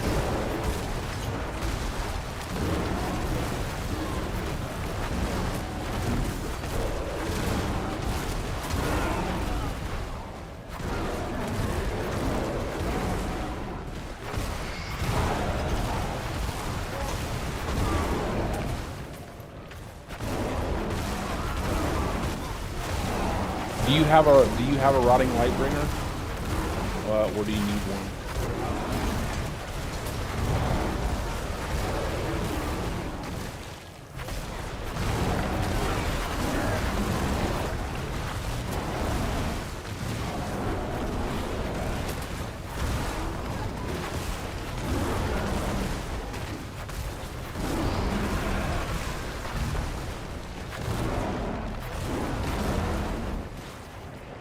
Yeah, we'll just go into the next area.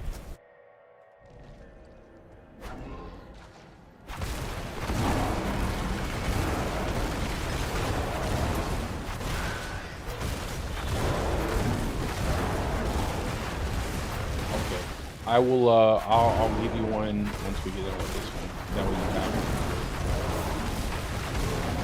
it. Do you have a potion and incense on?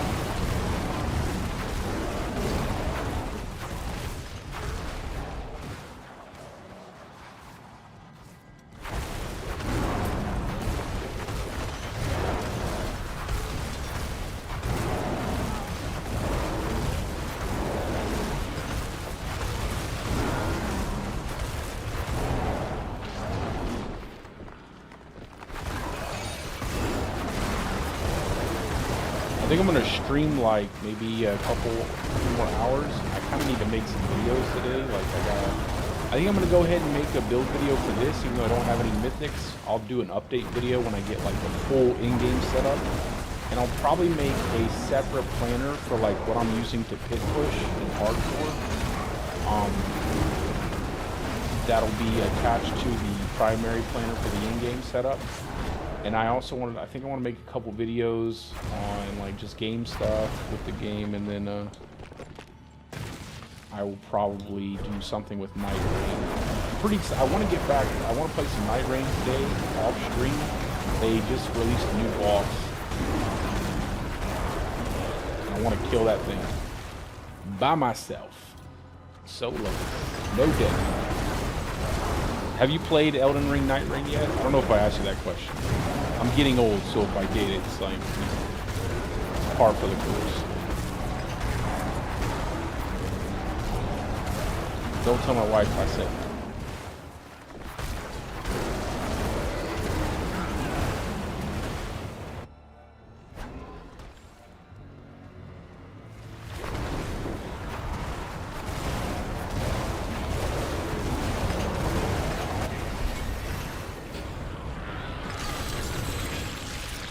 I know I've been asking people though, okay, because I really like that game. It's crazy. That's how good this season is for me, that I'm actually not playing that game right now. I'm actually enjoying this season. No joke. The portal is pretty badass from the cosmetics, seasonal cosmetics. Did you get a battle pass, bro? Did you get did you buy the battle pass?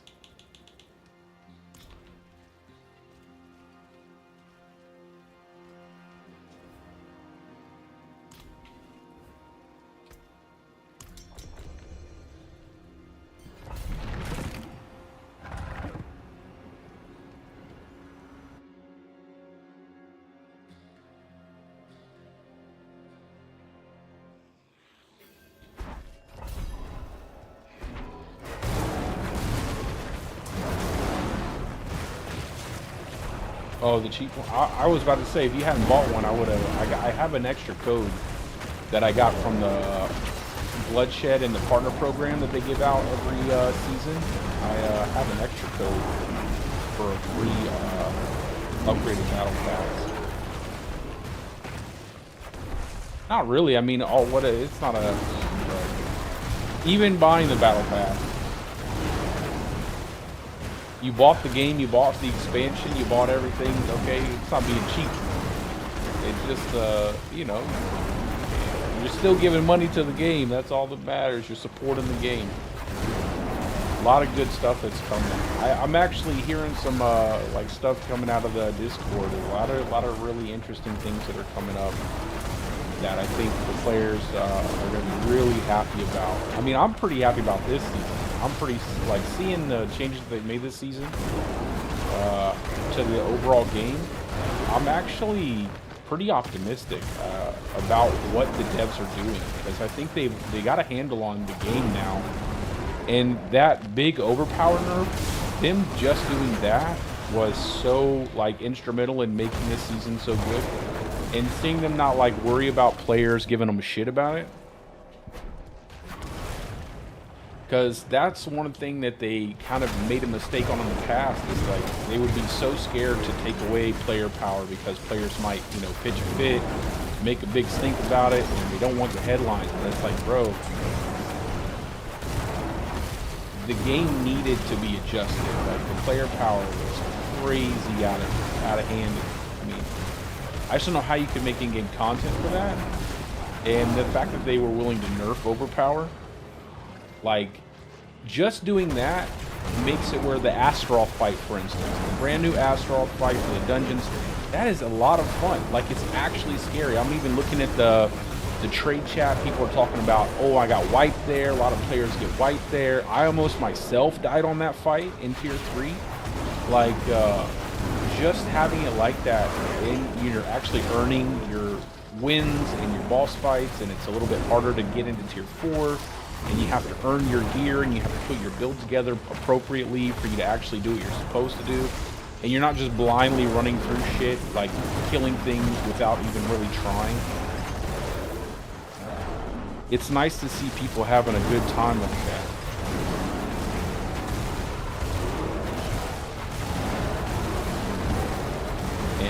yeah, I mean, Barb definitely. Well, you know, we'll have to see, because a lot of times what I see happen is players will say, "Oh my God, the class is nerfed into the ground. It's terrible." Blah blah blah. All the main Barb players will run away from the class, and no one will be really like popular that will be theory crafting the class and making really good builds. And then out of nowhere, some dude is just gonna pop onto the leaderboards with a random Barb build that's just smoking everything. And that happens all the time. Like, it happens all of the time. Not to say that it will happen this season, but you know, I don't think the Barb is as bad as well. I mean, I'm already seeing the Barb clear close to tier 100 pit, so clearly the class isn't, you know, it's not dead by any measure of the word. But if that tends to be the case, where it's like it's struggling to like keep up with the other classes, they probably need to adjust some things.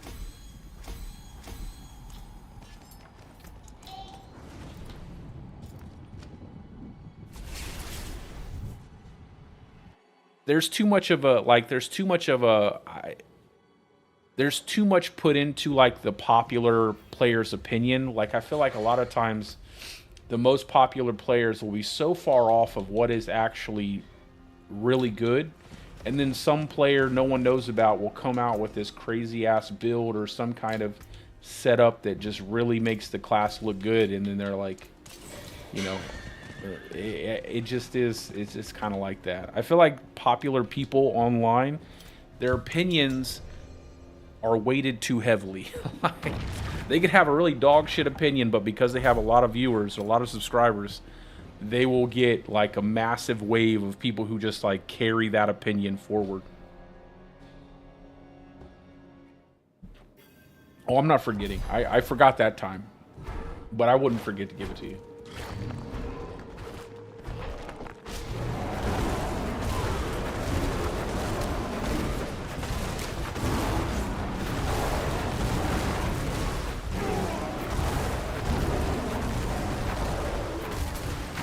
Told you I'm aging up, man. I'm aging up. I have to have like 3 cups of coffee now.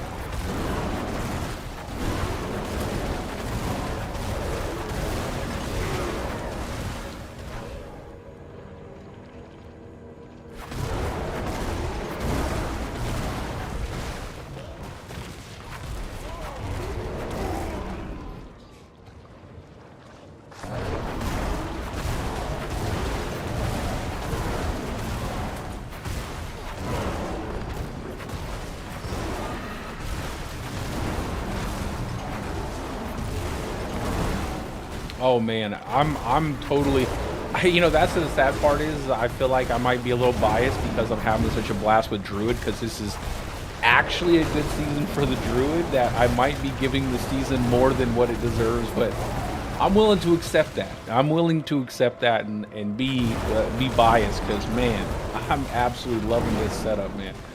And I'm gonna probably make a bit of a different build video. I have an idea in my head. Hopefully it works out well. I think it'll work out just fine.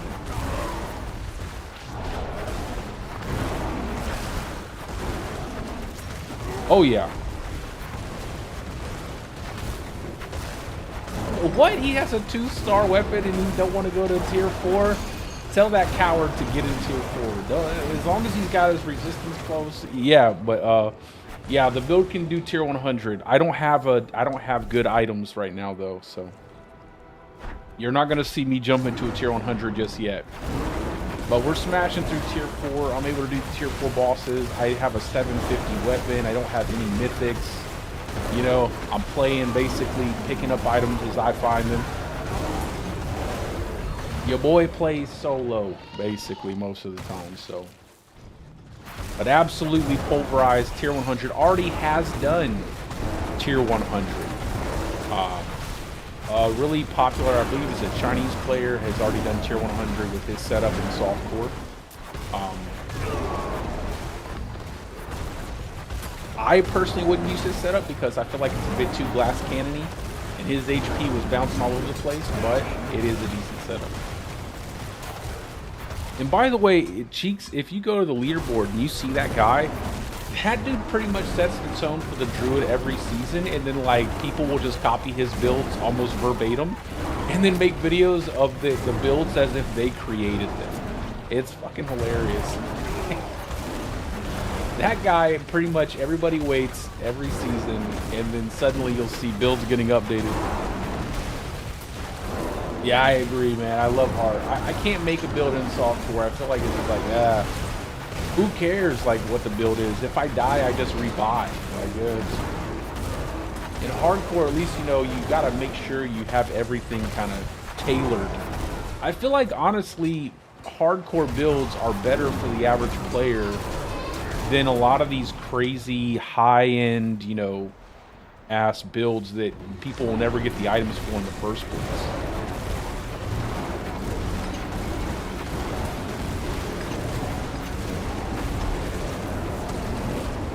Yeah, that shit is so... No, I'm still gonna play softcore, bro. I'm gonna play, but I always start the season in hardcore. That's how I do things. I can't... My heart is tied to hardcore. Once I was good at hardcore, I just can't play anything else because there's just no... You know, there's nothing to it. It's like there's no feeling. There's no sense of, like, urgency. No... You know, it's like I always have my item. I always have... It's like, it just doesn't feel the same. It just doesn't feel as good.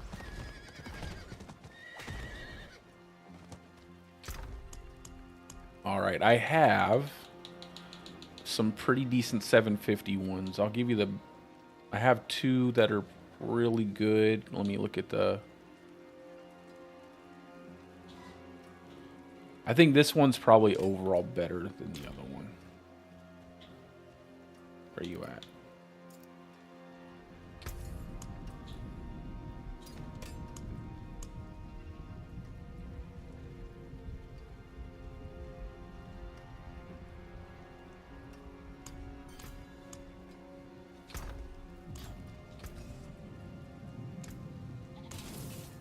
Alright, let's finish getting you there. But yeah, I always gotta hardcore or nothing. And then if I have the time, which I'm gonna make the time this season, but if I have the time, I go do some softcore. Just because I have a lot of people or who would watch the channel who plays, you know, majority of people play softcore, and I like to, you know, spend some time playing and enjoying the game with others.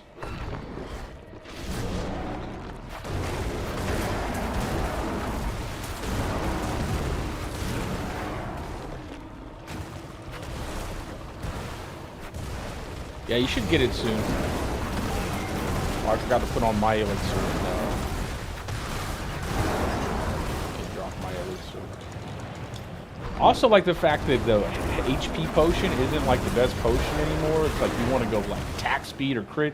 It's nice to actually have choices. Like you're not gonna just go straight for the HP because it buffs up your damage and gives you a massive amount of HP. So it's like I'm running the attack speed lucky hit chance elixir right now.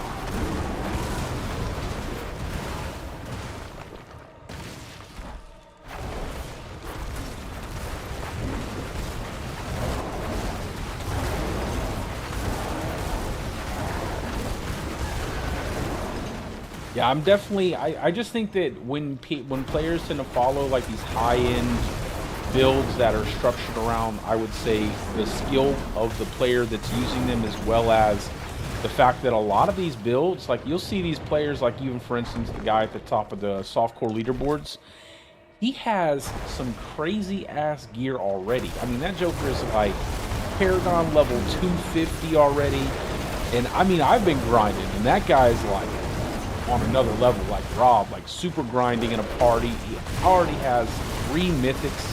You know what I mean? And some of them have GAs, multiple GAs. He already has like a ton of gear that would probably be for the average player either take you all season to acquire, or you might not even acquire gear that good.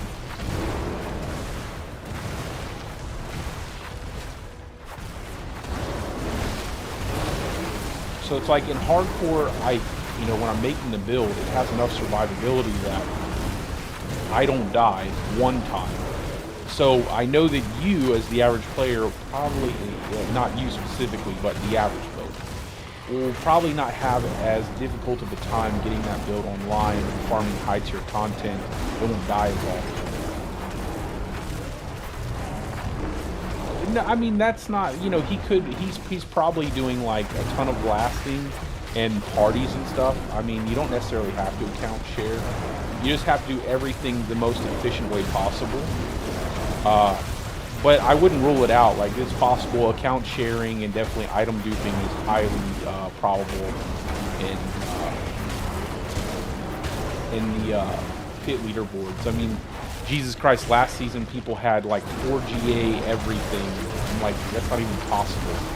Every person that was on the leaderboard had like a 4 GA perfect everything. Except for their mythics.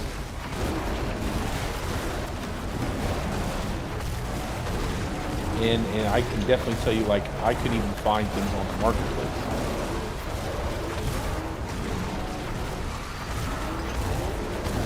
Yeah, that's absolutely, that's one of the reasons why I don't necessarily care too much about softcore. But there is a lot of item duping that's in softcore, like a shit ton of item duping and stuff. Same in hardcore though, there's plenty of that going on. It's not quite as much.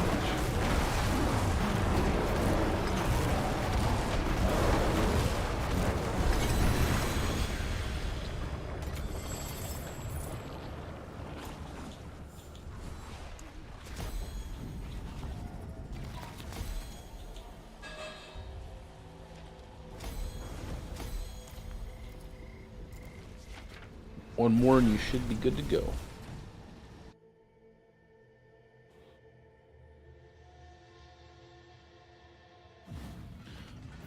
And I do love the fact that you can change the cosmetic color on that cosmetic. I hate the fact that you can't change the color on the back piece. Because I actually like the back piece. It's like the big antlers and everything. But it stays blue. It's one of the only Druid cosmetics you can actually like change the majority of like the colors like that.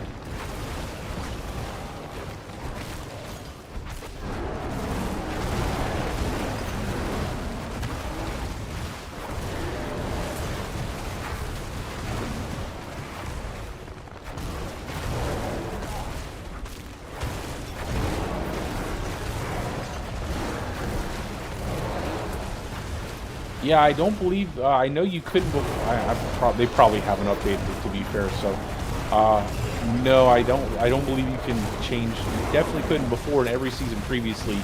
If you changed the color of the armor, you couldn't change. It wouldn't change the back piece color. So you'd be like right now, if you have the red color, it will stay blue on the back piece. Which is unfortunate because the red looks really dope. I like the red on there.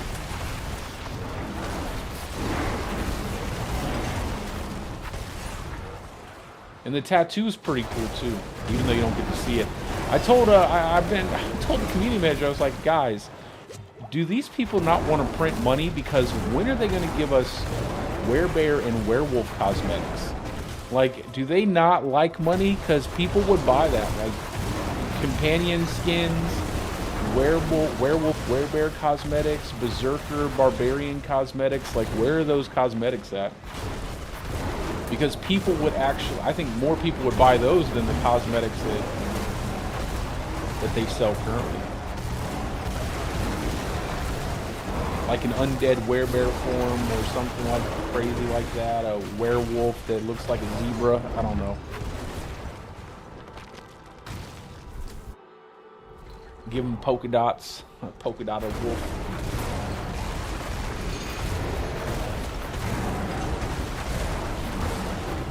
Dress up my wolf like a pirate. I don't know. Something interesting. I want a werewolf. I want a werewolf costume on a werewolf. That's what I want.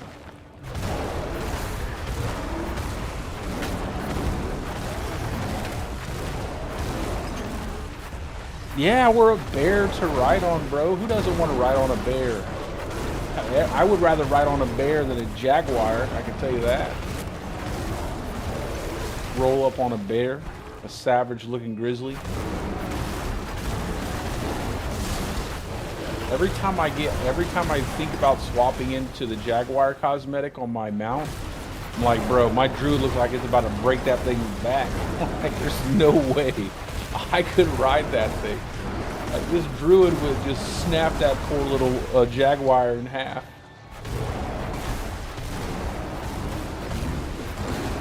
Just snap his little back. My boy looks like he's riding around in a lowrider. Drop to the floor.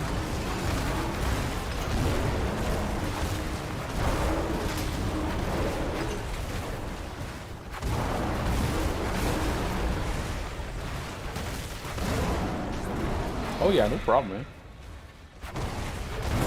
I can't believe your buddy has a 2GA rotting Lightbringer, man. He doesn't even want to come to your floor. Oh man, that sucks.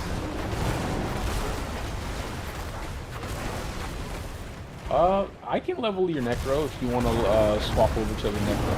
Sure, yeah. I mean, I need the Paragon, not the Paragon points, but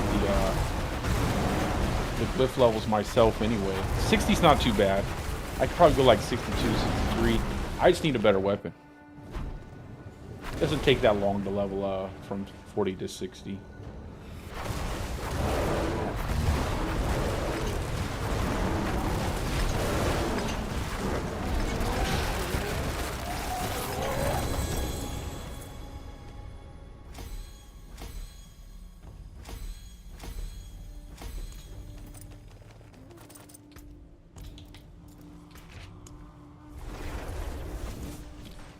Yeah.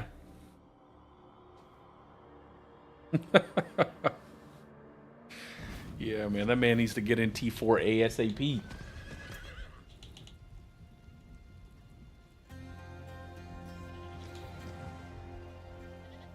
Although I would say I wouldn't want to lose that.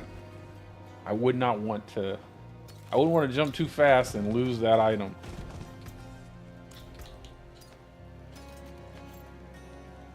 I forge more than horseshoes and nails. What do you need? I kind of want to build a shred setup too. I gotta build wolves. I gotta go shred. I gotta. Pulverize is so much fun though.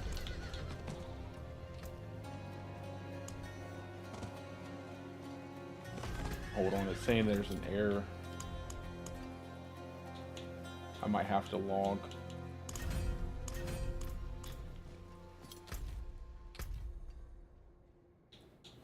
Let me leave party real quick. And let me see if I can invite you. Or join your party. There we go.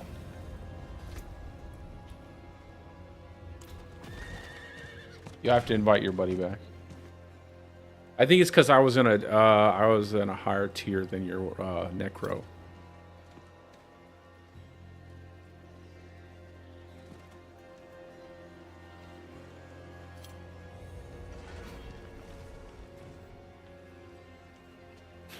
Alrighty, we'll just we'll probably bump it up. We'll do like we'll do 62.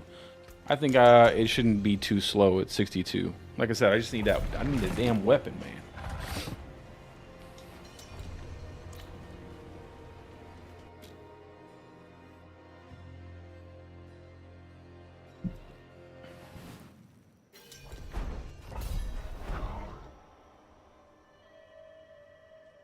Hold on, give me just a second. Alrighty.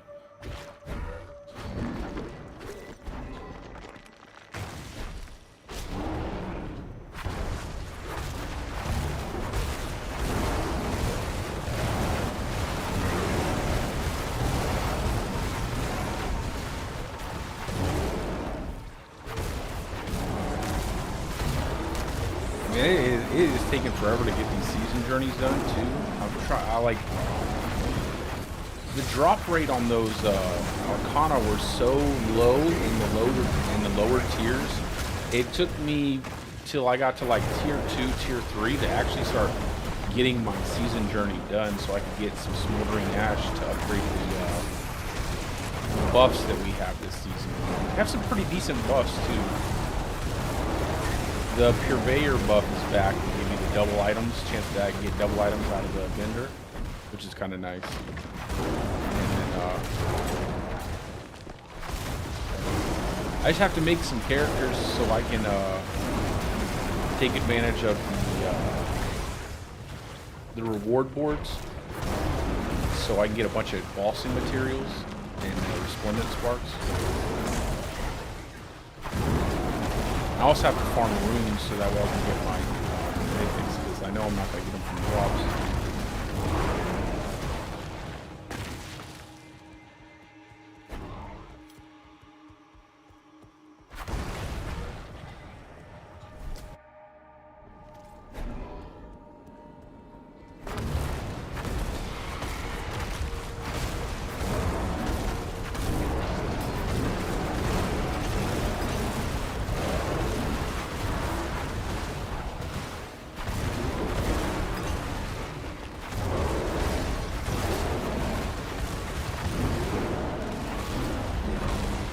Oh, we got a blast wave. These blast wave shrines are actually pretty good. They actually feel like old blast wave shrines.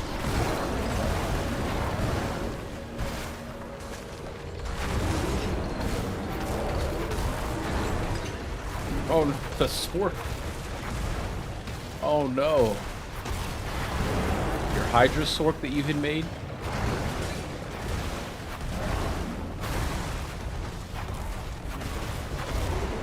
Oh, you know what? That also caught me off guard too. One time I was going through my menus. I can't remember what I was. I think I was either looking up a dungeon or something, or an aspect or whatnot. I don't know what I was doing, but I was going through the menus, and then I'm like, why is my controller vibrating? And it was those damn things had spawned up and started beating the hell out of my character.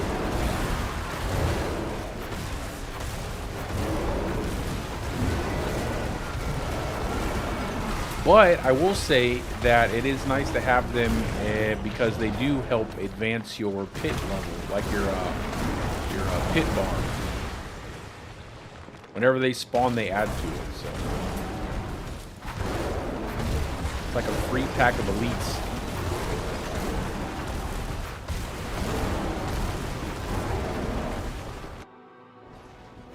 I don't blame you. I'd be pretty frustrated too. Oh man. But we're still early on in this season. Plenty more deaths to be had out there.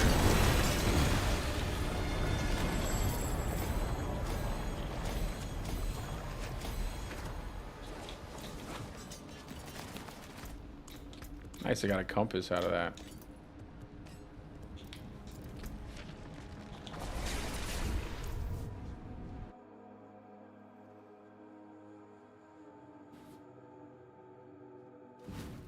Yeah, I've had a hard time finding rigs myself.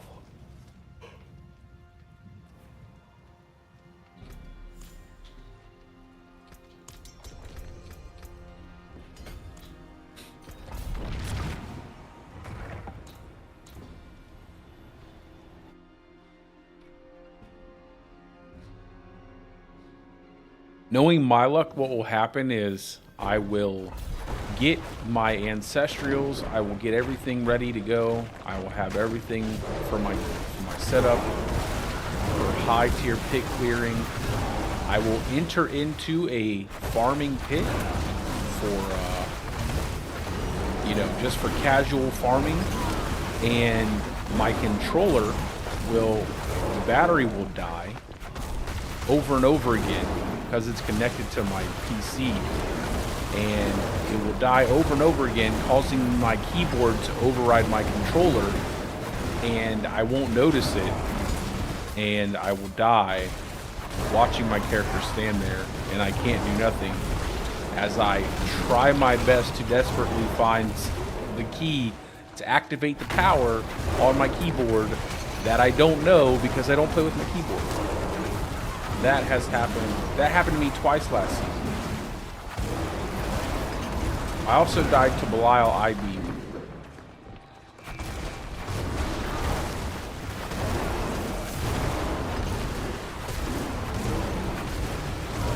But that one was my fault. Because I tried to tank it. It was the first time I fought him. I tried to tank it to see how, you know, tried to tank it to see how much damage it could do. And to see if my mercenary would save my life. And he didn't. There was no saving anything. It just I-beamed the shit out of me. Yeah, I like playing with my controller. I always play with, like, I grew up on controller. So, that's all I ever play. Everything on my PC, I play with a controller.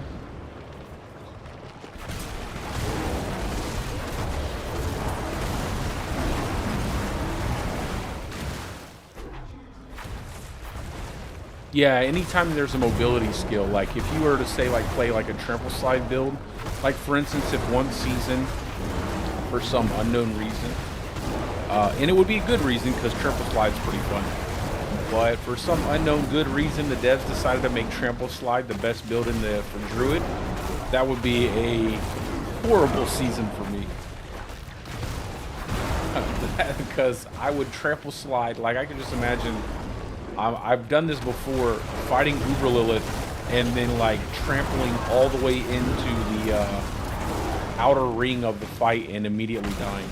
That's happened before a long time ago. Because on controller it's like you don't really have a way of targeting, and sometimes your mobility skills will lock on to an object or a target further away, which will give you these random moments of like your mobility skill like taking you super far away,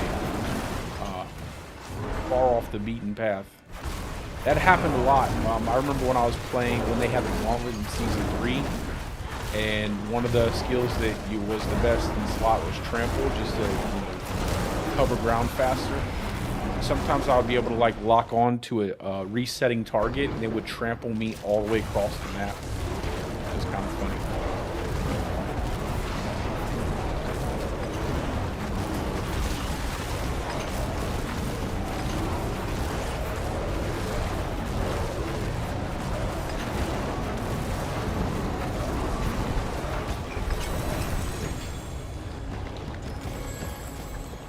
Careful. Stay in the bubble.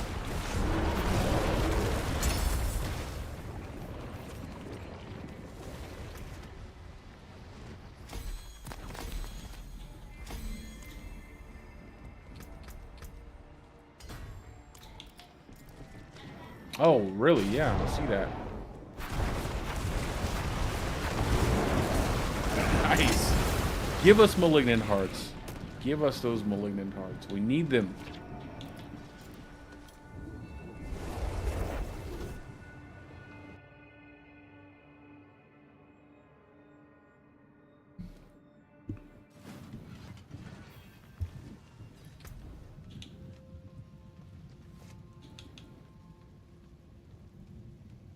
Oh, I got an upgrade.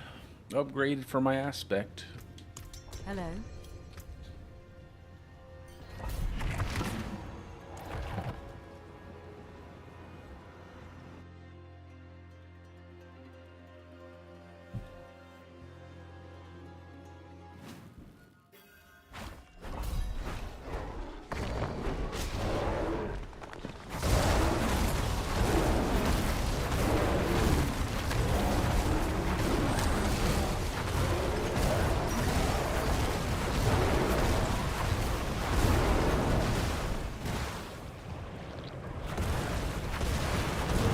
Bro, playing Night Rain though, like when I play Night Rain, it reminds me of like old Xbox. Like it should be. I almost wish we had like open mics. It would be so toxic. Like people would be talking to each other so much. Oh man, that game is a lot of fun.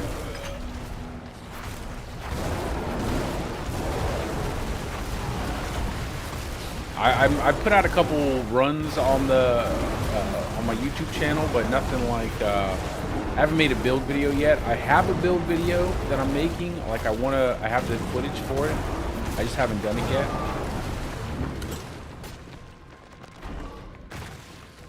It's just so much like, it's like everything that's fun about Elden Ring condensed into like a 30-minute match, and you're just running from area to area, getting weapons and upgrading your stuff and killing bosses and fighting like multiple bosses in a map, and then it like all culminates in this crazy wild ass boss fight.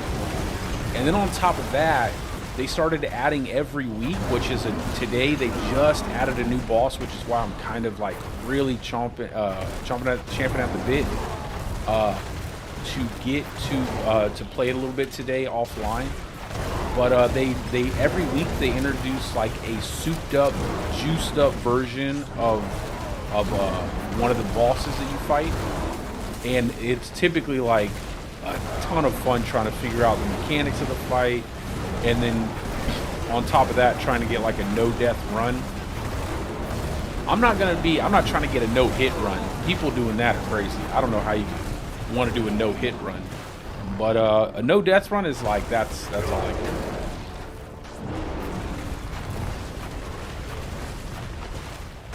I never played Sekiro, but they do have a samurai class called the Executor or the Execute. I'm not sure. I'd have to look at it again.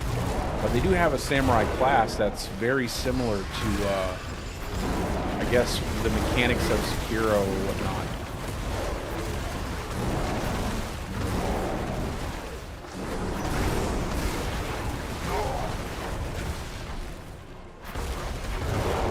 It has like the whole, there's like a mode you go into called Cursed Sword where you can parry attacks, and by parrying the attacks, it like charges up a special attack, and then you have an ultimate ability that turns you into like this giant kaiju dog-like monster that you fight with. It's kind of cool.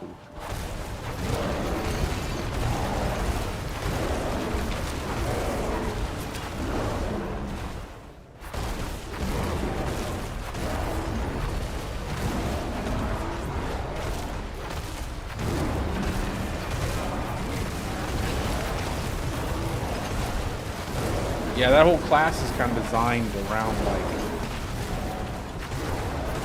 parrying if you go into the Cursed Sword mode. But you're really just like this. You're running around with a samurai sword or whatever, doing a ton of like bleed and damage, frost damage, shit like that. Stacking debuffs on enemies.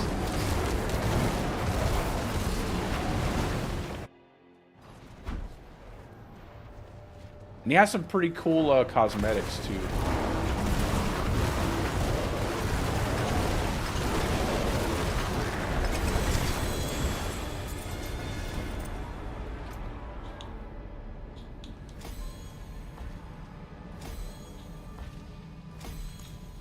Oh, I'm capped on my murmuring elbows.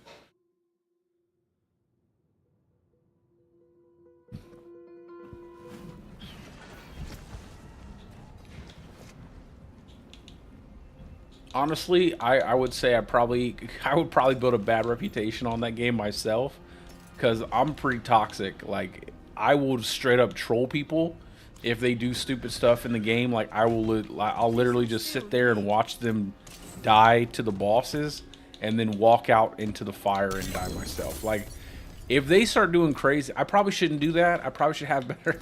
I should probably be nicer. Considering I make content. People might not like that, but I'm not gonna lie. I have made choices that would not be considered the friendliest choices when I play with a group of people. But I just can't understand how people can be. You know, the one thing I don't understand nowadays. Swap me to a different difficulty real quick. Swap me up to a Torment difficulty. The one thing I can't understand about people nowadays is how they can be so confidently wrong. That's one thing that's always like super, like, I can't tell you how many times I have played with players that are doing everything wrong, but they feel like deep down inside, they feel like they're doing the right thing. even though what it leads them. I'm the leader. Are you sure? And the Fane. Such an evil mess. I think you're the leader. Even though it leads us into a place that will eventually, like, where I'm sitting here trying to carry them in, it's like, I can't even tell you how many times it's happened. I'll be like, we'll get to the boss fight at the end. They're dying left, right, and center. They had no idea what they're doing. And the entire map before the boss fight, they just wouldn't listen. Like, I would put a marker down, and they would just disregard it. And then they would be like, you come into my marker. But I'm like, that's not, we don't need to go there. We need to go here, then we can go over here. They won't listen. And it's pretty crazy. It gets pretty crazy. What's still got some good in it? You should have this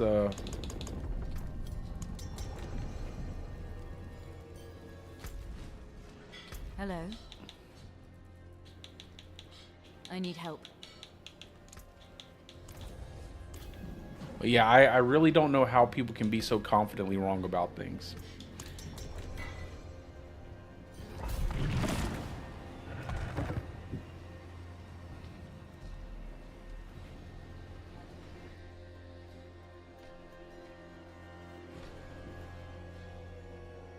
Oh yeah, that's right. That's right.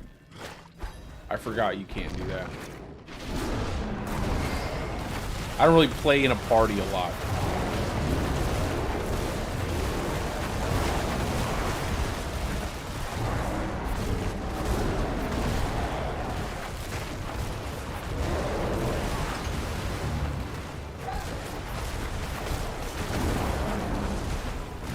What's up, my son?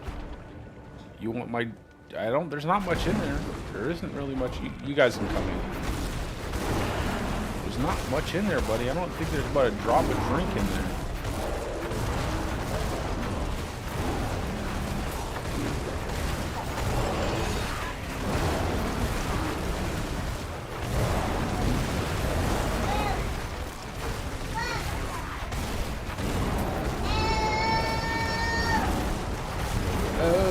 Oh, what? Like Michael Jackson.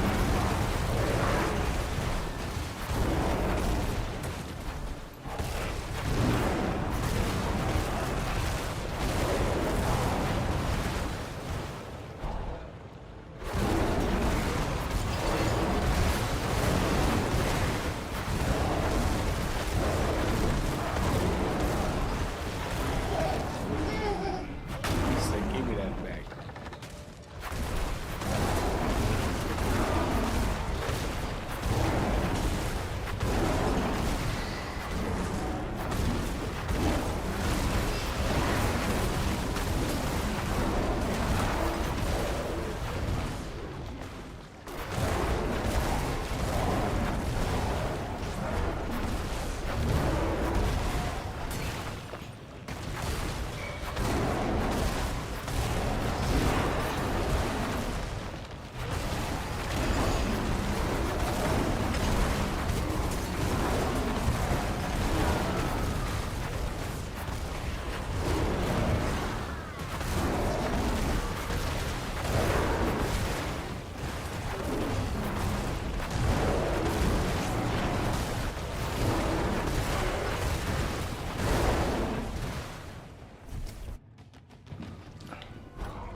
Go where bear go.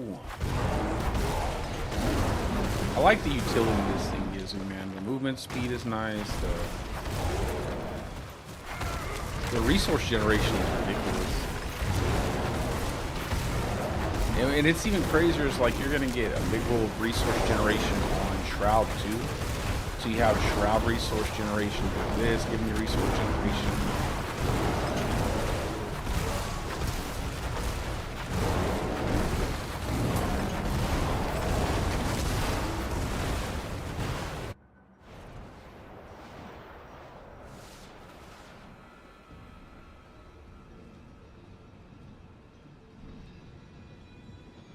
Yeah, my build's in MOBA. But obviously I'm not using, like I put in text in the equipment box, like in the equipment section. Like if you don't have your resistance cap, you don't have to swap over to like Vasili's Prayer or Ursine Strength. I mean Insatiable Fury. I don't even have those on right now because I want to make sure that I don't have, like, I just have a normal helm with all resist, max life, willpower, chest with some spirit, restore, max life, all resist. It's like, that's what I'm running right now. So that way I have my caps and I'm not worried about, like, getting one shot by anything.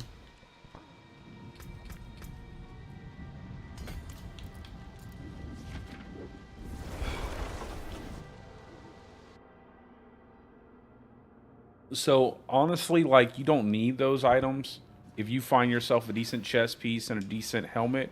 And all I'm running on those is I'm using Undying just to give me health back when I use a skill, and I'm using the Cyclone armor to give me physical damage reduction on top of the elemental damage reduction that Cyclone gives. And that's really all I'm using.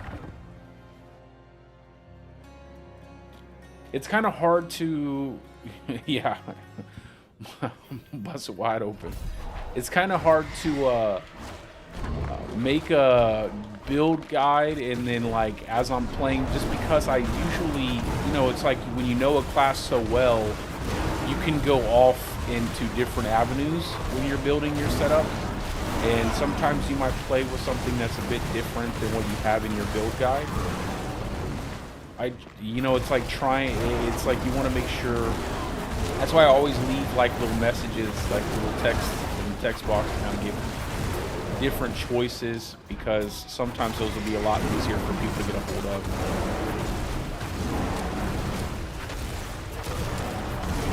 It might be overall better at the end of the day.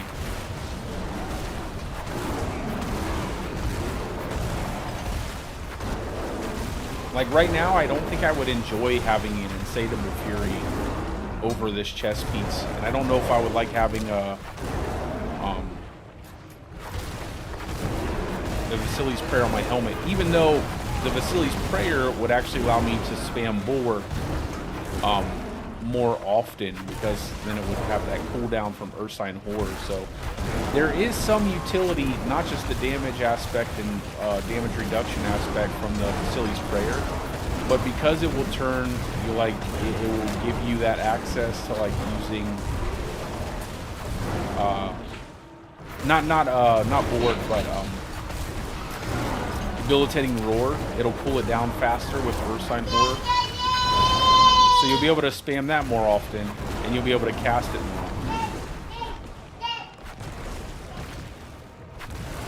Yeah, I mean, there's that damage aspect of it, and you have the damage reduction too, because of the Iron Fur.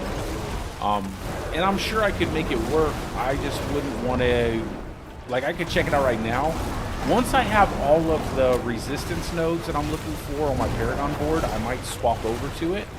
But for right now, until I know that my resistances are good, I'd rather just sacrifice the damage.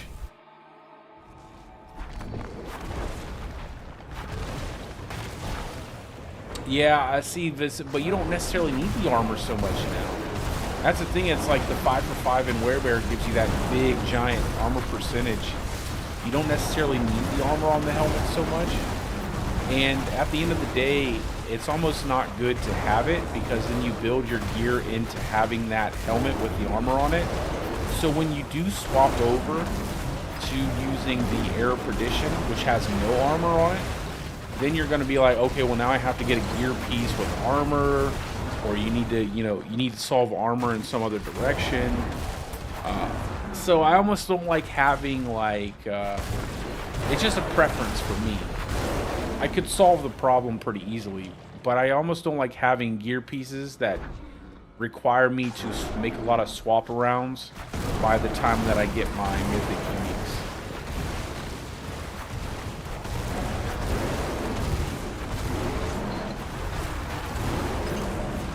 So for ancestral legendaries and Obdicite, I would say for legendaries, just about anything right now. Nightmare dungeons are really good for ancestral. They're really good. But for Obdicite, you're probably still good. Well, actually, even Nightmare dungeons have keys that give you more Obdicite too. So Nightmare dungeons, and then what is it? Undercroft Obdicite keys for Undercroft. Those are great for that'll get you a ton of Obdicite. But honestly, they've lowered the cost of masterworking your gear pieces now. And just doing content like Nightmare dungeons, you'll have so much Obdicite. Like, I have a shit ton of it right now, and I'm not even using it, and I don't think you'll have any issues. I don't think you'll need to target farm them as much as you used to. Like, you should be able to do your Nightmare dungeons. You should be able to do, generally, content that drops Obdicite, and you won't have an issue with it by the time you get to fully masterworking your gear pieces. But I'll show you in just a second. I have some Nightmare dungeon keys.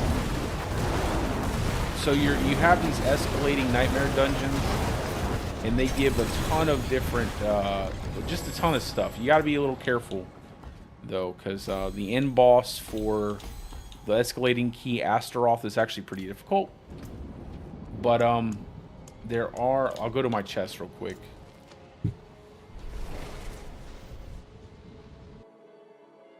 Yeah, I think your best bet, because doing Nightmare dungeons, it's good XP, tons of good materials drop in there, lots of gem fragments, which you're going to need a lot of. Obdicite, it's a go-to spot for pretty much everything, except for leveling your glyphs.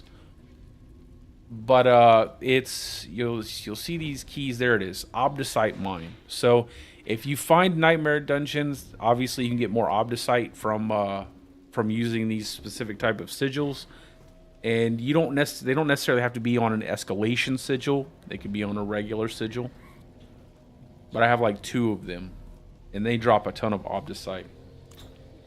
Yeah, no problem, brother. Absolutely. Absolutely. Doesn't bother me one bit. I'll keep my forge hot. Return soon. Now I just need to cash in all of this. Go over here and check out and see if I can find anything good in the den.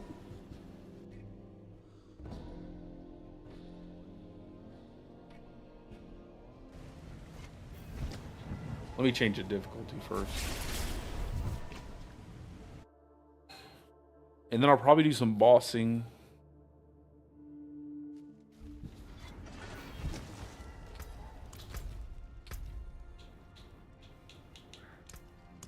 I'm gonna hop out of the party real quick and go over and look up, see if I can't find a decent item over here in the den. Maybe some crafting materials, some bossing materials.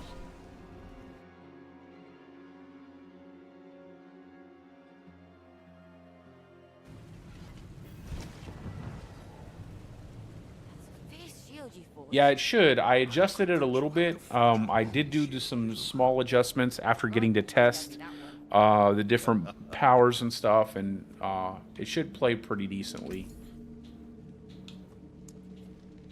It's always good to have multiple leveling builds, just because you never know what aspects you're going to get early on.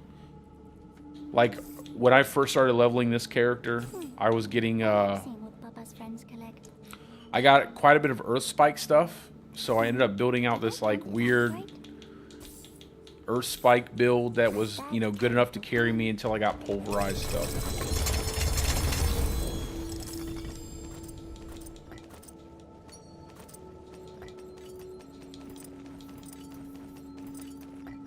Yeah, and if you have any questions, feel free to ask. I have no issue with answering anything.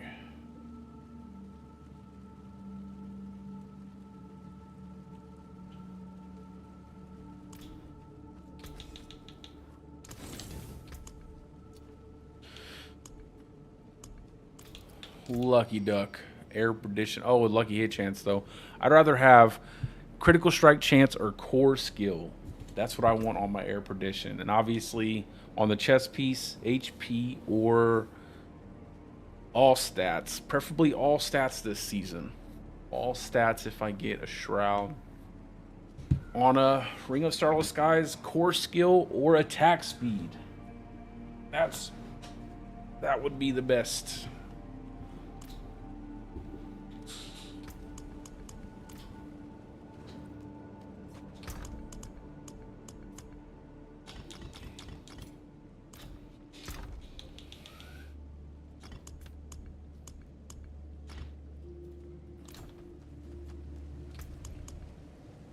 Let's see what we can do for some bosses. If anything, I might need to do like Hell Tides. I don't want to do any high-end bosses yet. I'll do some.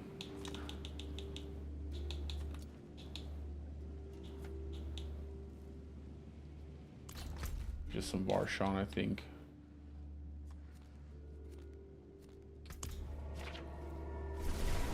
Dang, somebody got a triple GA Ring of Starless Skies.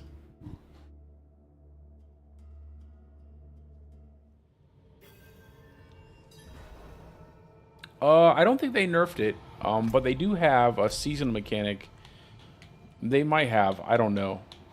I didn't notice anything, but they do have the season journey that gives us more, where's it at?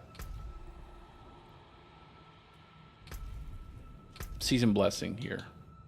Gives us the chance to get double items. So if you level that up, you'll probably feel like you're getting the appropriate amount of stuff back again. I just have to finish. It just takes a while to get to finish out your season journey. Echo, Tormented, and then Andariel. And Torment 2 or higher.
Indeed. And Belial is about to be the same thing.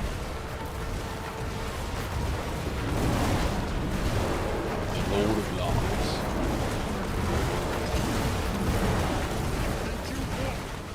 This is just the beginning. Give me my 800. Give me my 800 weapon. Stop cheating me. And make it good.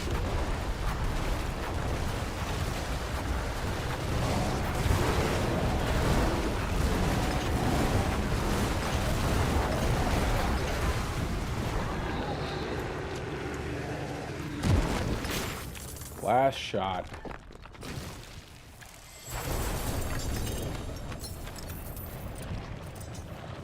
Garbage. Let's see. That's not a bad it's not a bad pair of Fist of Fate. Keep that. Oh shit. See? Look at that. They got me. They got me.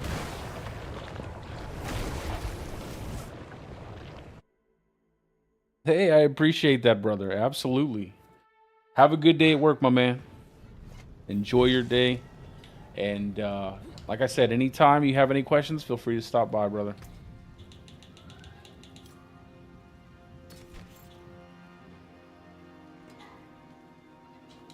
Oh, that's nice. I don't know what I'm going to use Mad Wolf's Glee for. You know what they need to do? They got to get rid of Shroud, bro. They got to get rid of the Shroud. And they need to get rid of Shroud, and they need to do a pass on, like, Insatiable Fury, on Mad Wolf's Glee. They need to add really decent affixes to them and give them something a little extra. Like, you know, maybe some damage reduction or something to make them a little bit more valuable in terms of survivability.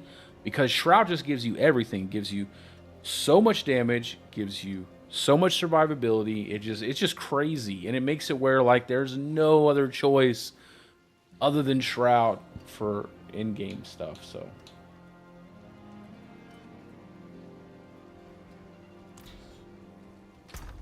those sneaky fuckers.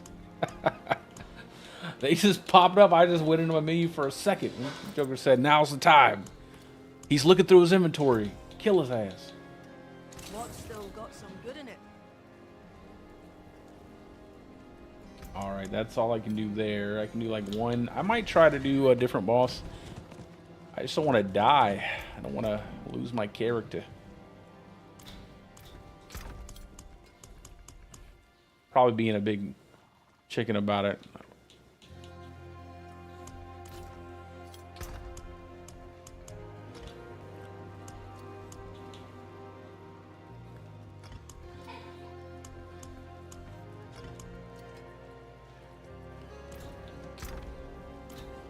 What bosses do I have? I have, I got Beast. I can kill Beast. I'm just a little worried. I could probably kill Beast pretty easily. Just a little worried that he might get up to some weird thing might happen.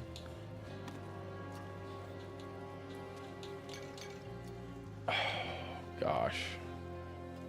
I'd really like to just get a better weapon before I try to tackle Beast. I know all the mechanics. Dude, I like, don't talk about the Harbinger, man. The Harbinger's pretty good. I like the Harbinger. Andy, I'll still do Andy, but my God, that boss is fucking annoying. I hate that boss. Especially if I'm doing like Boulder Cane, but Harbinger, I like Harbinger. I can do some Harbinger. You shoot the holy orb and stuff, and it's like nice little mechanics there, and the Joker's like jumping around, and it's not too bad. Oh my God.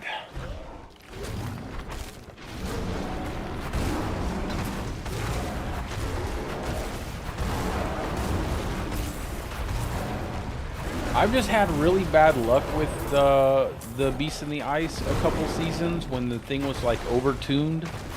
And like his ads would spawn sometimes and like just one shot you for no reason whatsoever. Like they would just do crazy amount of damage. I've just had bad luck with this boss. And I'm always a little hesitant to play around here with him. Because he gets to doing some things. And them things ain't safe.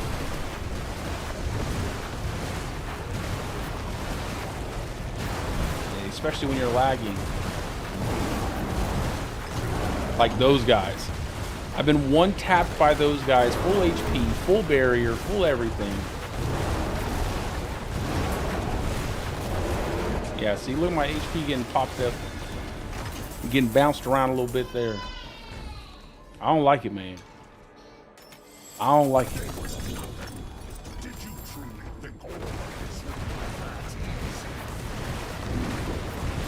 Dude, I never died, knock on wood, never died on that boss. I only died on Belial. Gave me the good old eye beam of justice.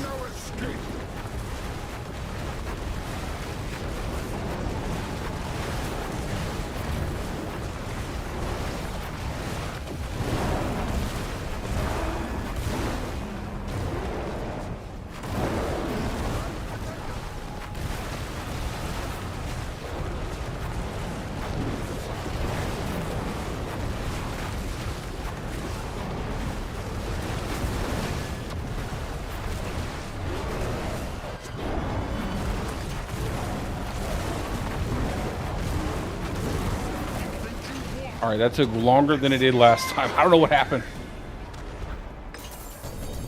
I don't know what happened, but I didn't like it. I didn't like it. I don't think I need anything from this boss anyway. Oh, man. That's a good ring, though. Oh, jeez. Here they go again.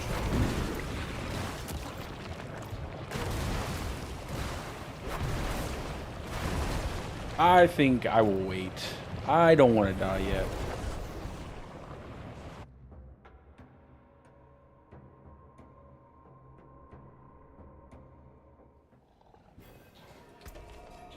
Maybe if it was a... Maybe it was a need to have. I'll just go farm like Helltide and get like a bunch of shit for Grigor and kill Grigor.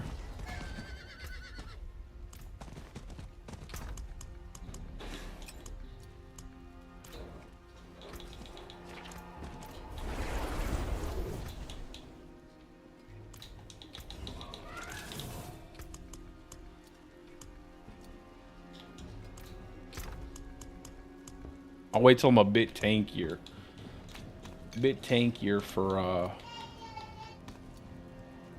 For Beast. I'll be right back.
All right.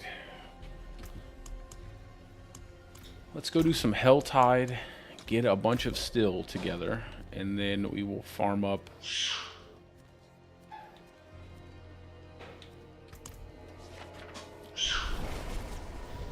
a better weapon.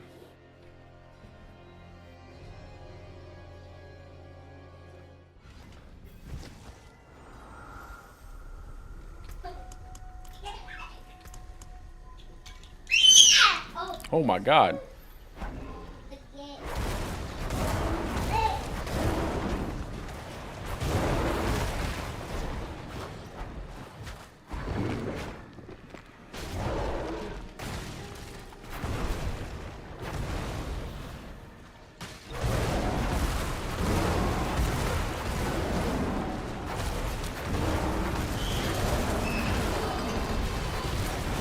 Hopefully we can find a lot of goblins out here.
Maybe we can get lucky and get the weapon out of the two-hand chest.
I wish they would make the heart drop rate, the baneful hearts, a lot higher.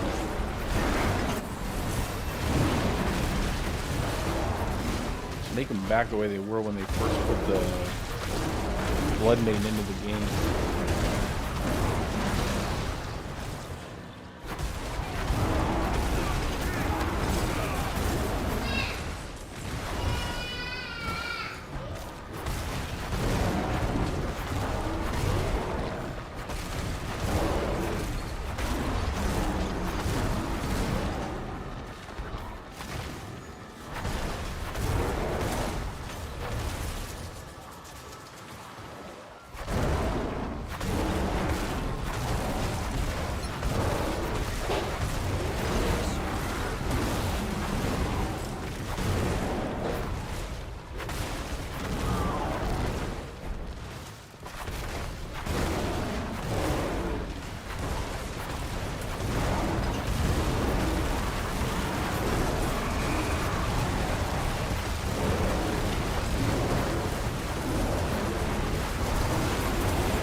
No!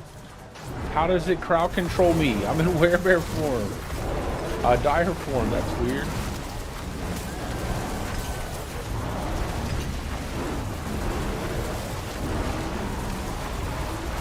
How did that get through the unstoppable?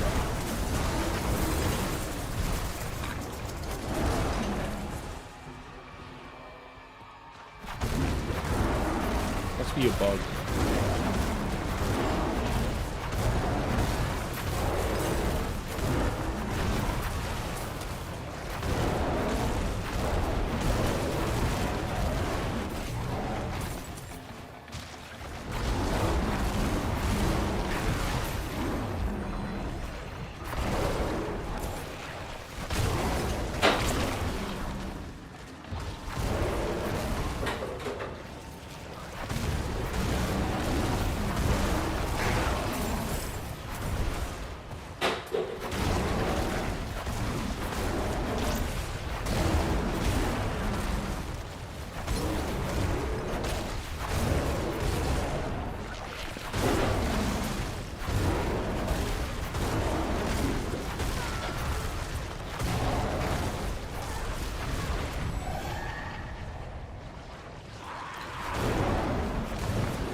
what killed me.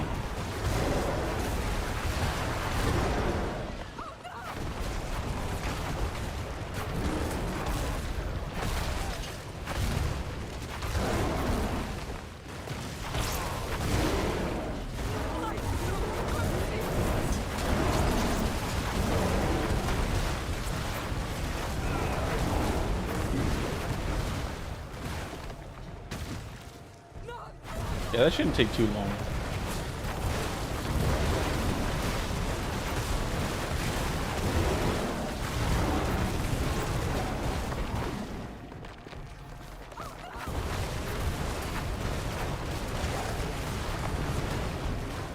I have another character that's I'm using Tree of Whispers caches. That's what I usually do. Is I just use Tree of Whispers caches to level my characters up every season.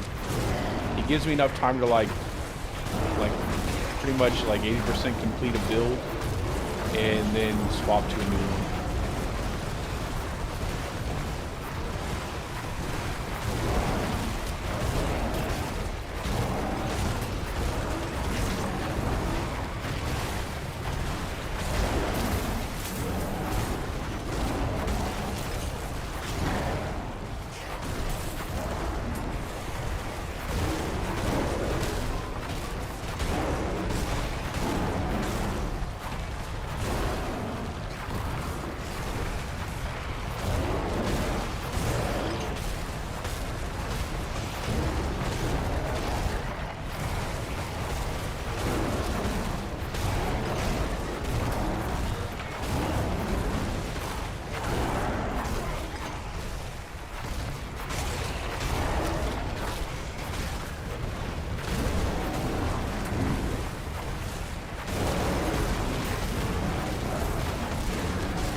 Get this 250 cash, then we'll get the other 250, and then we'll look for like weapons caches or 200 weapons. Oh snap! I got my free whispers. Go turn that in real quick. It is my pulverize build. It's up in Mobilytics, or you can go to my YouTube channel. It's same as my Twitch. It's at NikoWrex, and it's my pulverize build. And the links are always in the description of the videos. I'll probably make the end game build video today, but I'll have to update it later when I get all of my mythics and everything, because I'm really running on like bare bones. I got a 750 weapon, and I don't have any like super great items.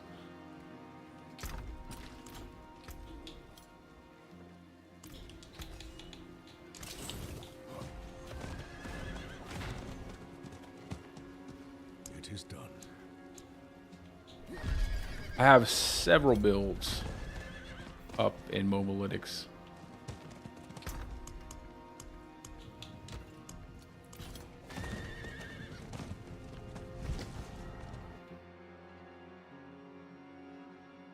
Yeah, Pulverize is really fun this season, Dark. And it's really strong. And it's all because of the new unique they made called the Rotting Lightbringer. Once you get that weapon, it's like completely opens up the build to getting into higher tiers relatively fast. Let's see, we got a small weapons cache.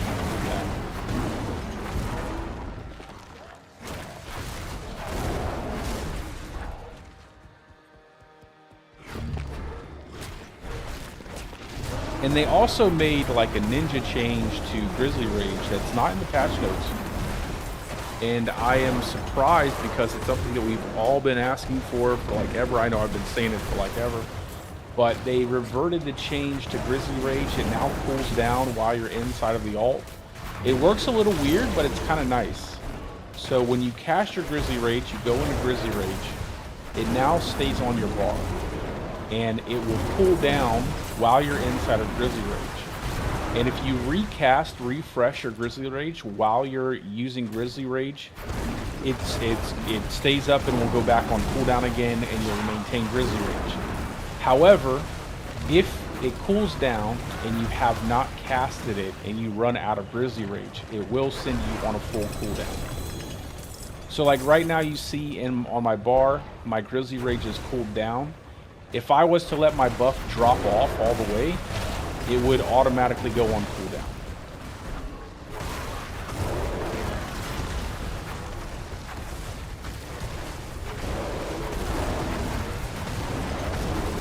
Oh, that sounds pretty fun. A Grizzly Rabies build. Yeah, the only thing that they still haven't really fixed, like damage over time effects. Like the only reason why the damage over time works so well with Rotting Lightbringer is because it's just basically echoing your damage and adding like a massive multiplier to it.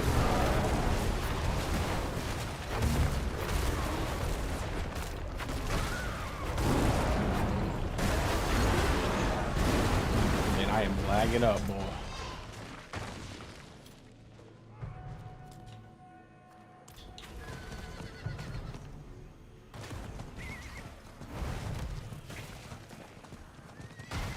But I've been having a lot of fun with Grizzly Rage, man. It's super great design on the unique. They did a great job.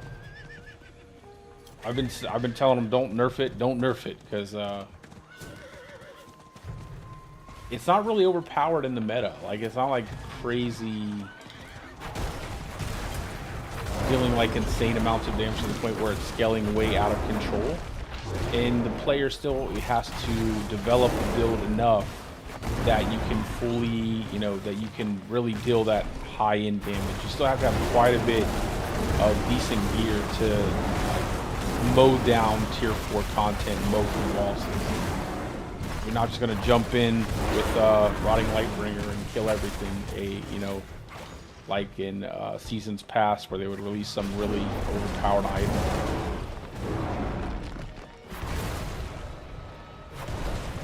I have like 1 heart, bro. You have 1 heart. I'll put a heart on there. That's all I got.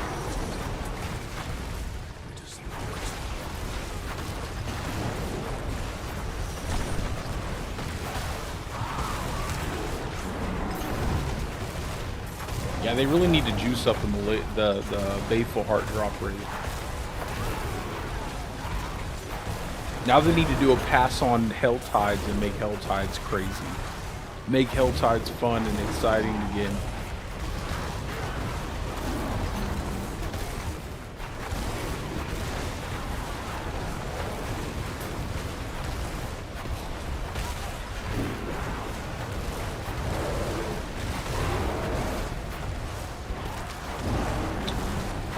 I would say that it is more scaled towards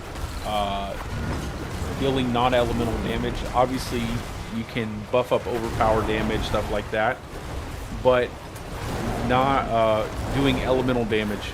So you'll see a lot of nothing physical. So everything changes it to poison. Like there's a rabid bear aspect that changes your damage to poison damage, and then everything is trying to scale up poison damage. So it always overpowers. That's the thing. It's when you hit your poison puddle, it always overpowers. But I'm not necessarily trying to scale overpower damage.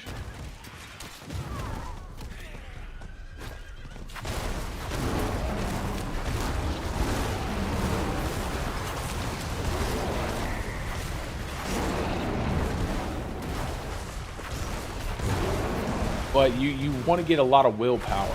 Like the more willpower you can get, the better, right? And if you're playing softcore, you can sacrifice more HP for willpower. I'm playing hardcore, so I don't really try to sacrifice too much survivability for extra damage.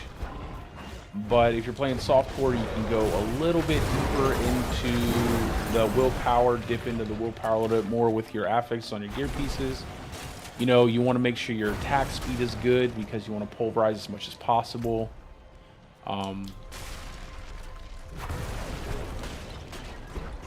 You want to run glyphs, like I'm running Keeper, Dominate, which I might not run Dominate in the end game. But like I'm running Keeper, Fanging Claw, Dominate, Spirit, and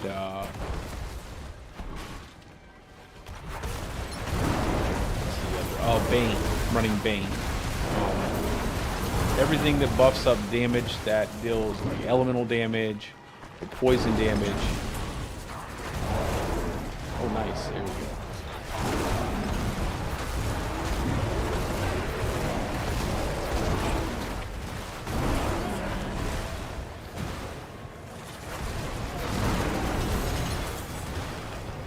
I'm still trying to get that item power level 800 rotting viper here. Have not gotten that yet. And I've been farming pretty hard. I've been farming pretty hard at the start of this season. Right now I'm just trying to get some living still to farm up rigor a little bit.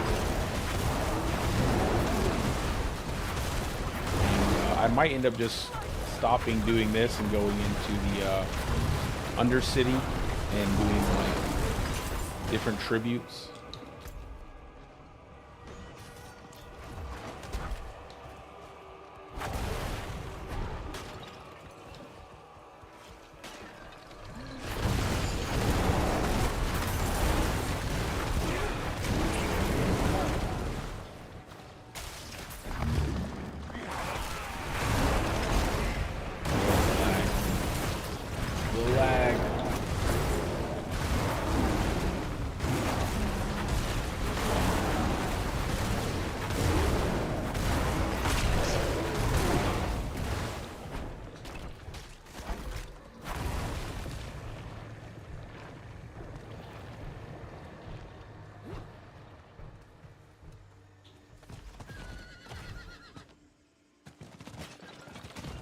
Oh, let me unlock this portal.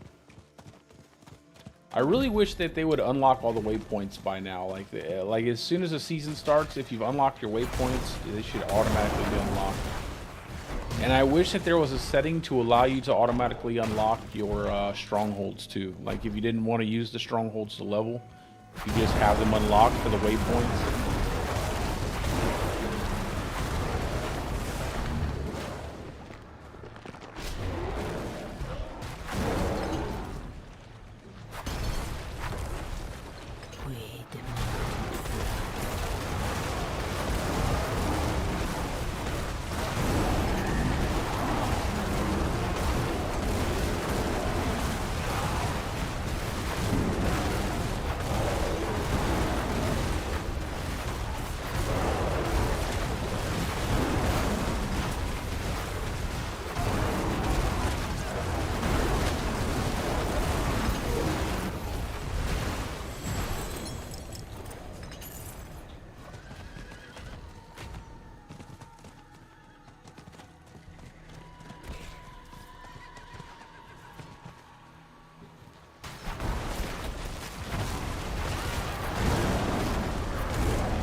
I got 50. That's nice. That's a couple boss summons.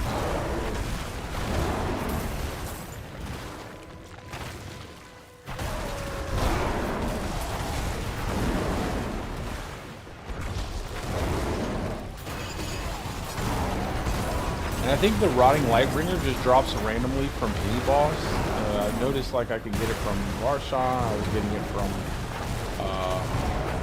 was getting it from Uriel. I might actually drop down to like tier 2 to do Andy. tier 3 to do Andy.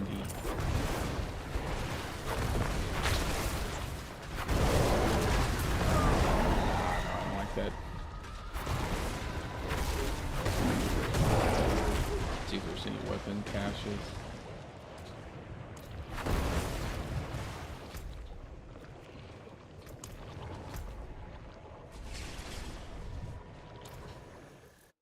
See if we get another heavy weapons cache over there, so take another chance at getting a Rotting Lightbringer.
I hope this season burning guild. I don't really like this season burning. You have to like deactivate a summoning. I don't see a lot of enemies with like summoning. I don't really like this enemy over here. You can deactivate it. You have to like deactivate 10 of them.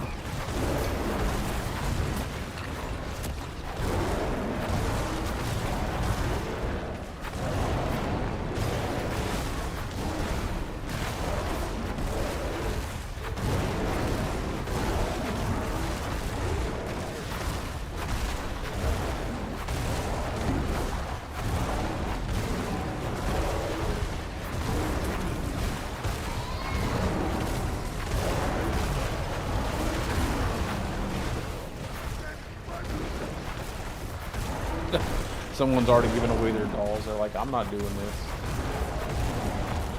I'll do Andy after I get the enough damage. I don't want to spend too much time playing around with that boss. I don't mind the mechanics, but it just avoiding them as much as I can. Just getting to the unkillable phase and then going bubble to bubble. Got his. No.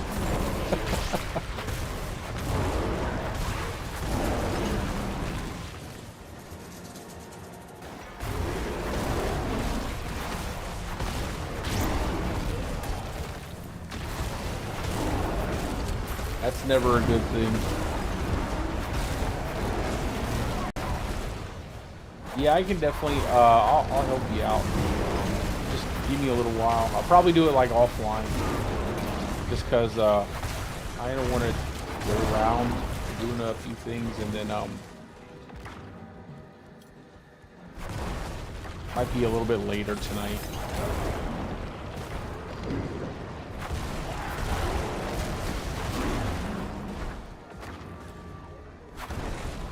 Crap.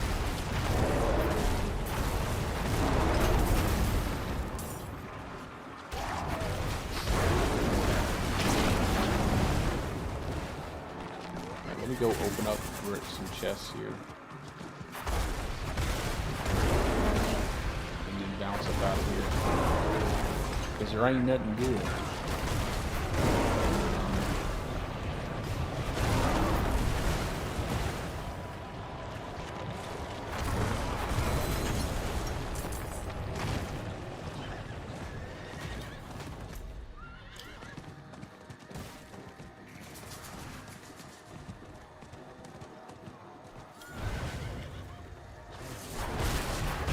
kill what we have, and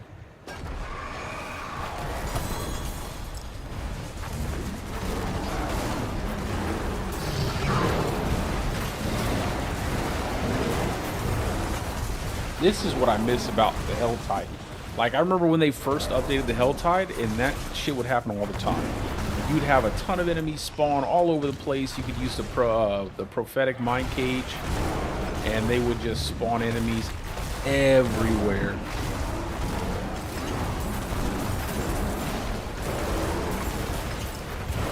I miss that. We need to bring that back. Get that back in the game.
I could probably do like tier 3 Belial.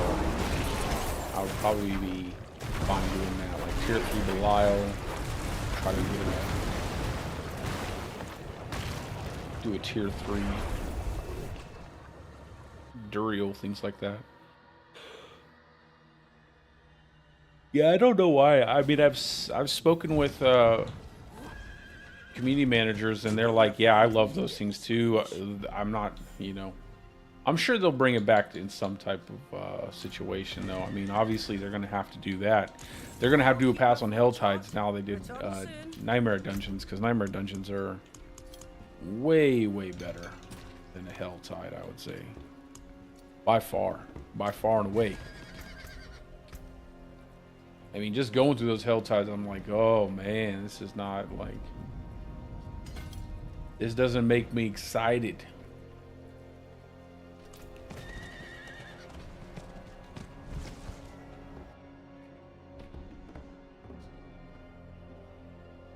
Get like Blood Maiden circles going again, like people used to do. Just constantly summoning the Blood Maiden, killing her for a ton of loot. Like,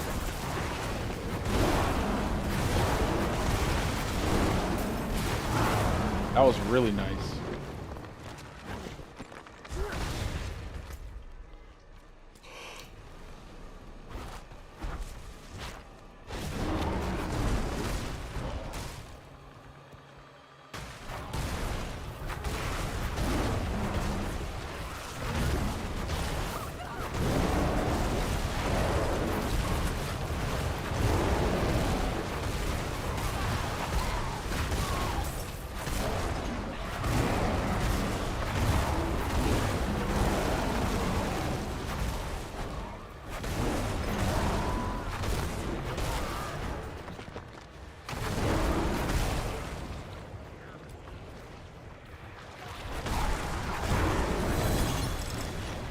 Got a couple GA weeks.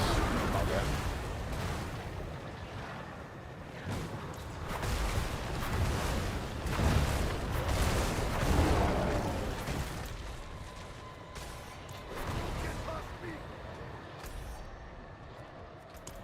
I'm telling you, if they put the only thing I think that they need in Nightmare Dungeons now, they need like waypoints like PoE 2 has because there's too much backtracking. Animus needs to automatically be picked up by your character. They need to increase like the drop range or like the pickup range of like Animus or something. Or when you kill an Animus character, just automatically fill up the bar. I don't know. It's really annoying. Animus is like super annoying. And they also have this new XP sigil that you have to go around and pick up every single orb individually on the ground. They need to make where those have a larger pickup radius as well. Like not a lot of things, but I think checkpoints would be a big deal inside of Nightmare Dungeons. Not needing to like run back all the way because you're encouraged to explore everywhere, and it's like sometimes it's annoying needing to backtrack constantly.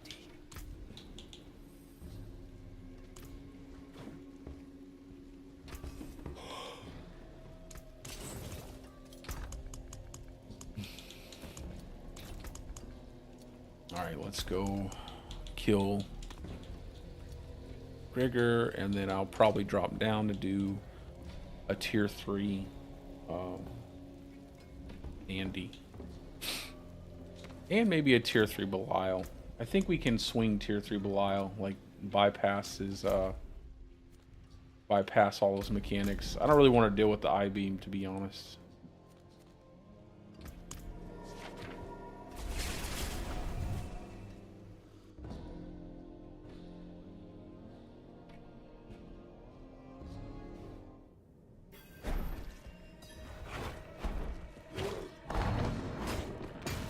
It's not a difficult mechanic, but there's just too much lag. I might not even do Andy because of the lag I'm getting right now. That might be a bad idea.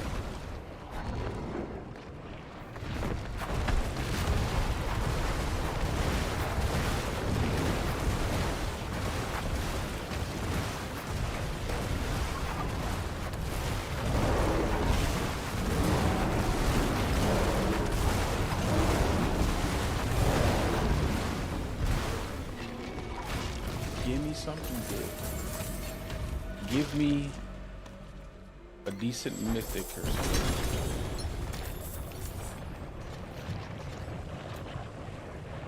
Yeah, see, I'm just getting just 750 every time. 750 every single time.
Got a ring.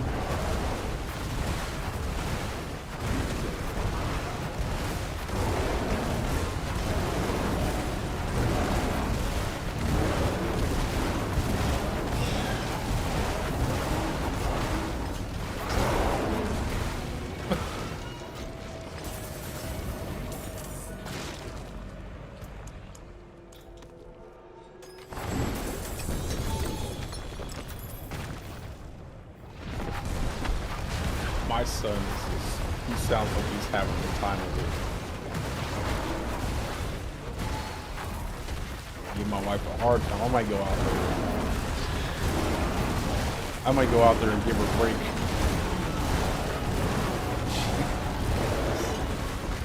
He's been on it today. That boy has been on it today.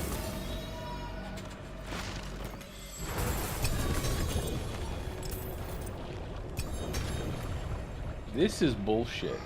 Like, the fact that they made the Basilisk staff drop out in... I hate this. I do not want a Basilisk staff. I don't want that. I hate it.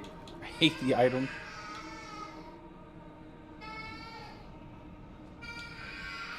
My God.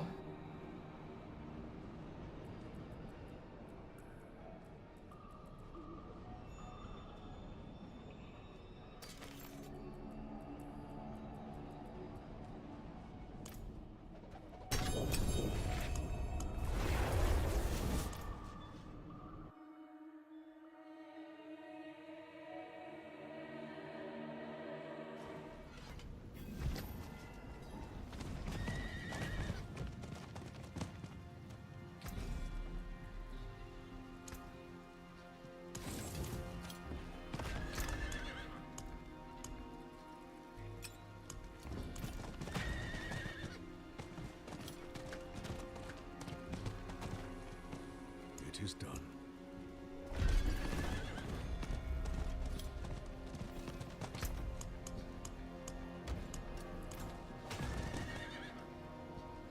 All right, let's drop down to tier 3 real quick. Finish up the season journey.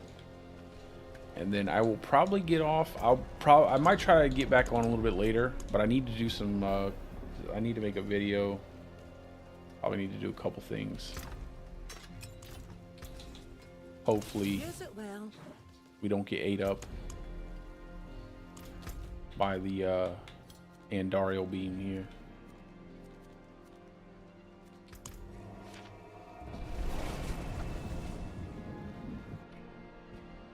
Just having multiple ways of getting a stun off on the boss, like stun, immobilize, fears, things like that. That'll stagger bosses faster.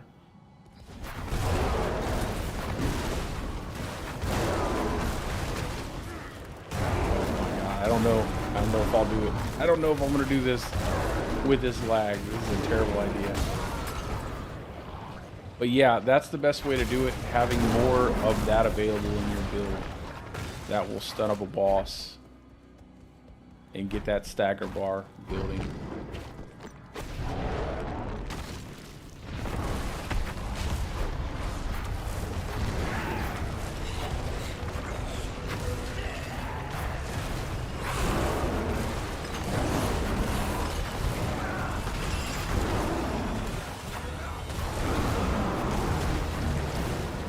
I'm not doing it. There ain't no way. That's too much lag, bro. That is way too much lag.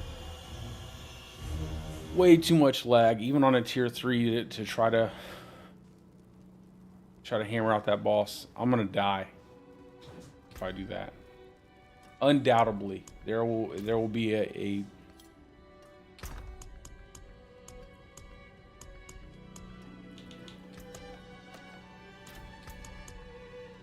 I'll have to wait till there's a time where it's a little bit smoother.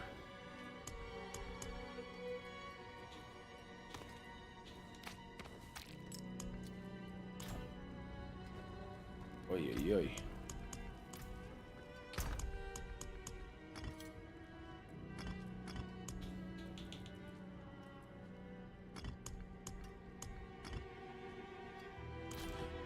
Alrighty guys, I'm gonna go ahead and hop off of here, take a break. I might be back on a little bit later, but I'm gonna try to do some get some gameplay footage, make some content.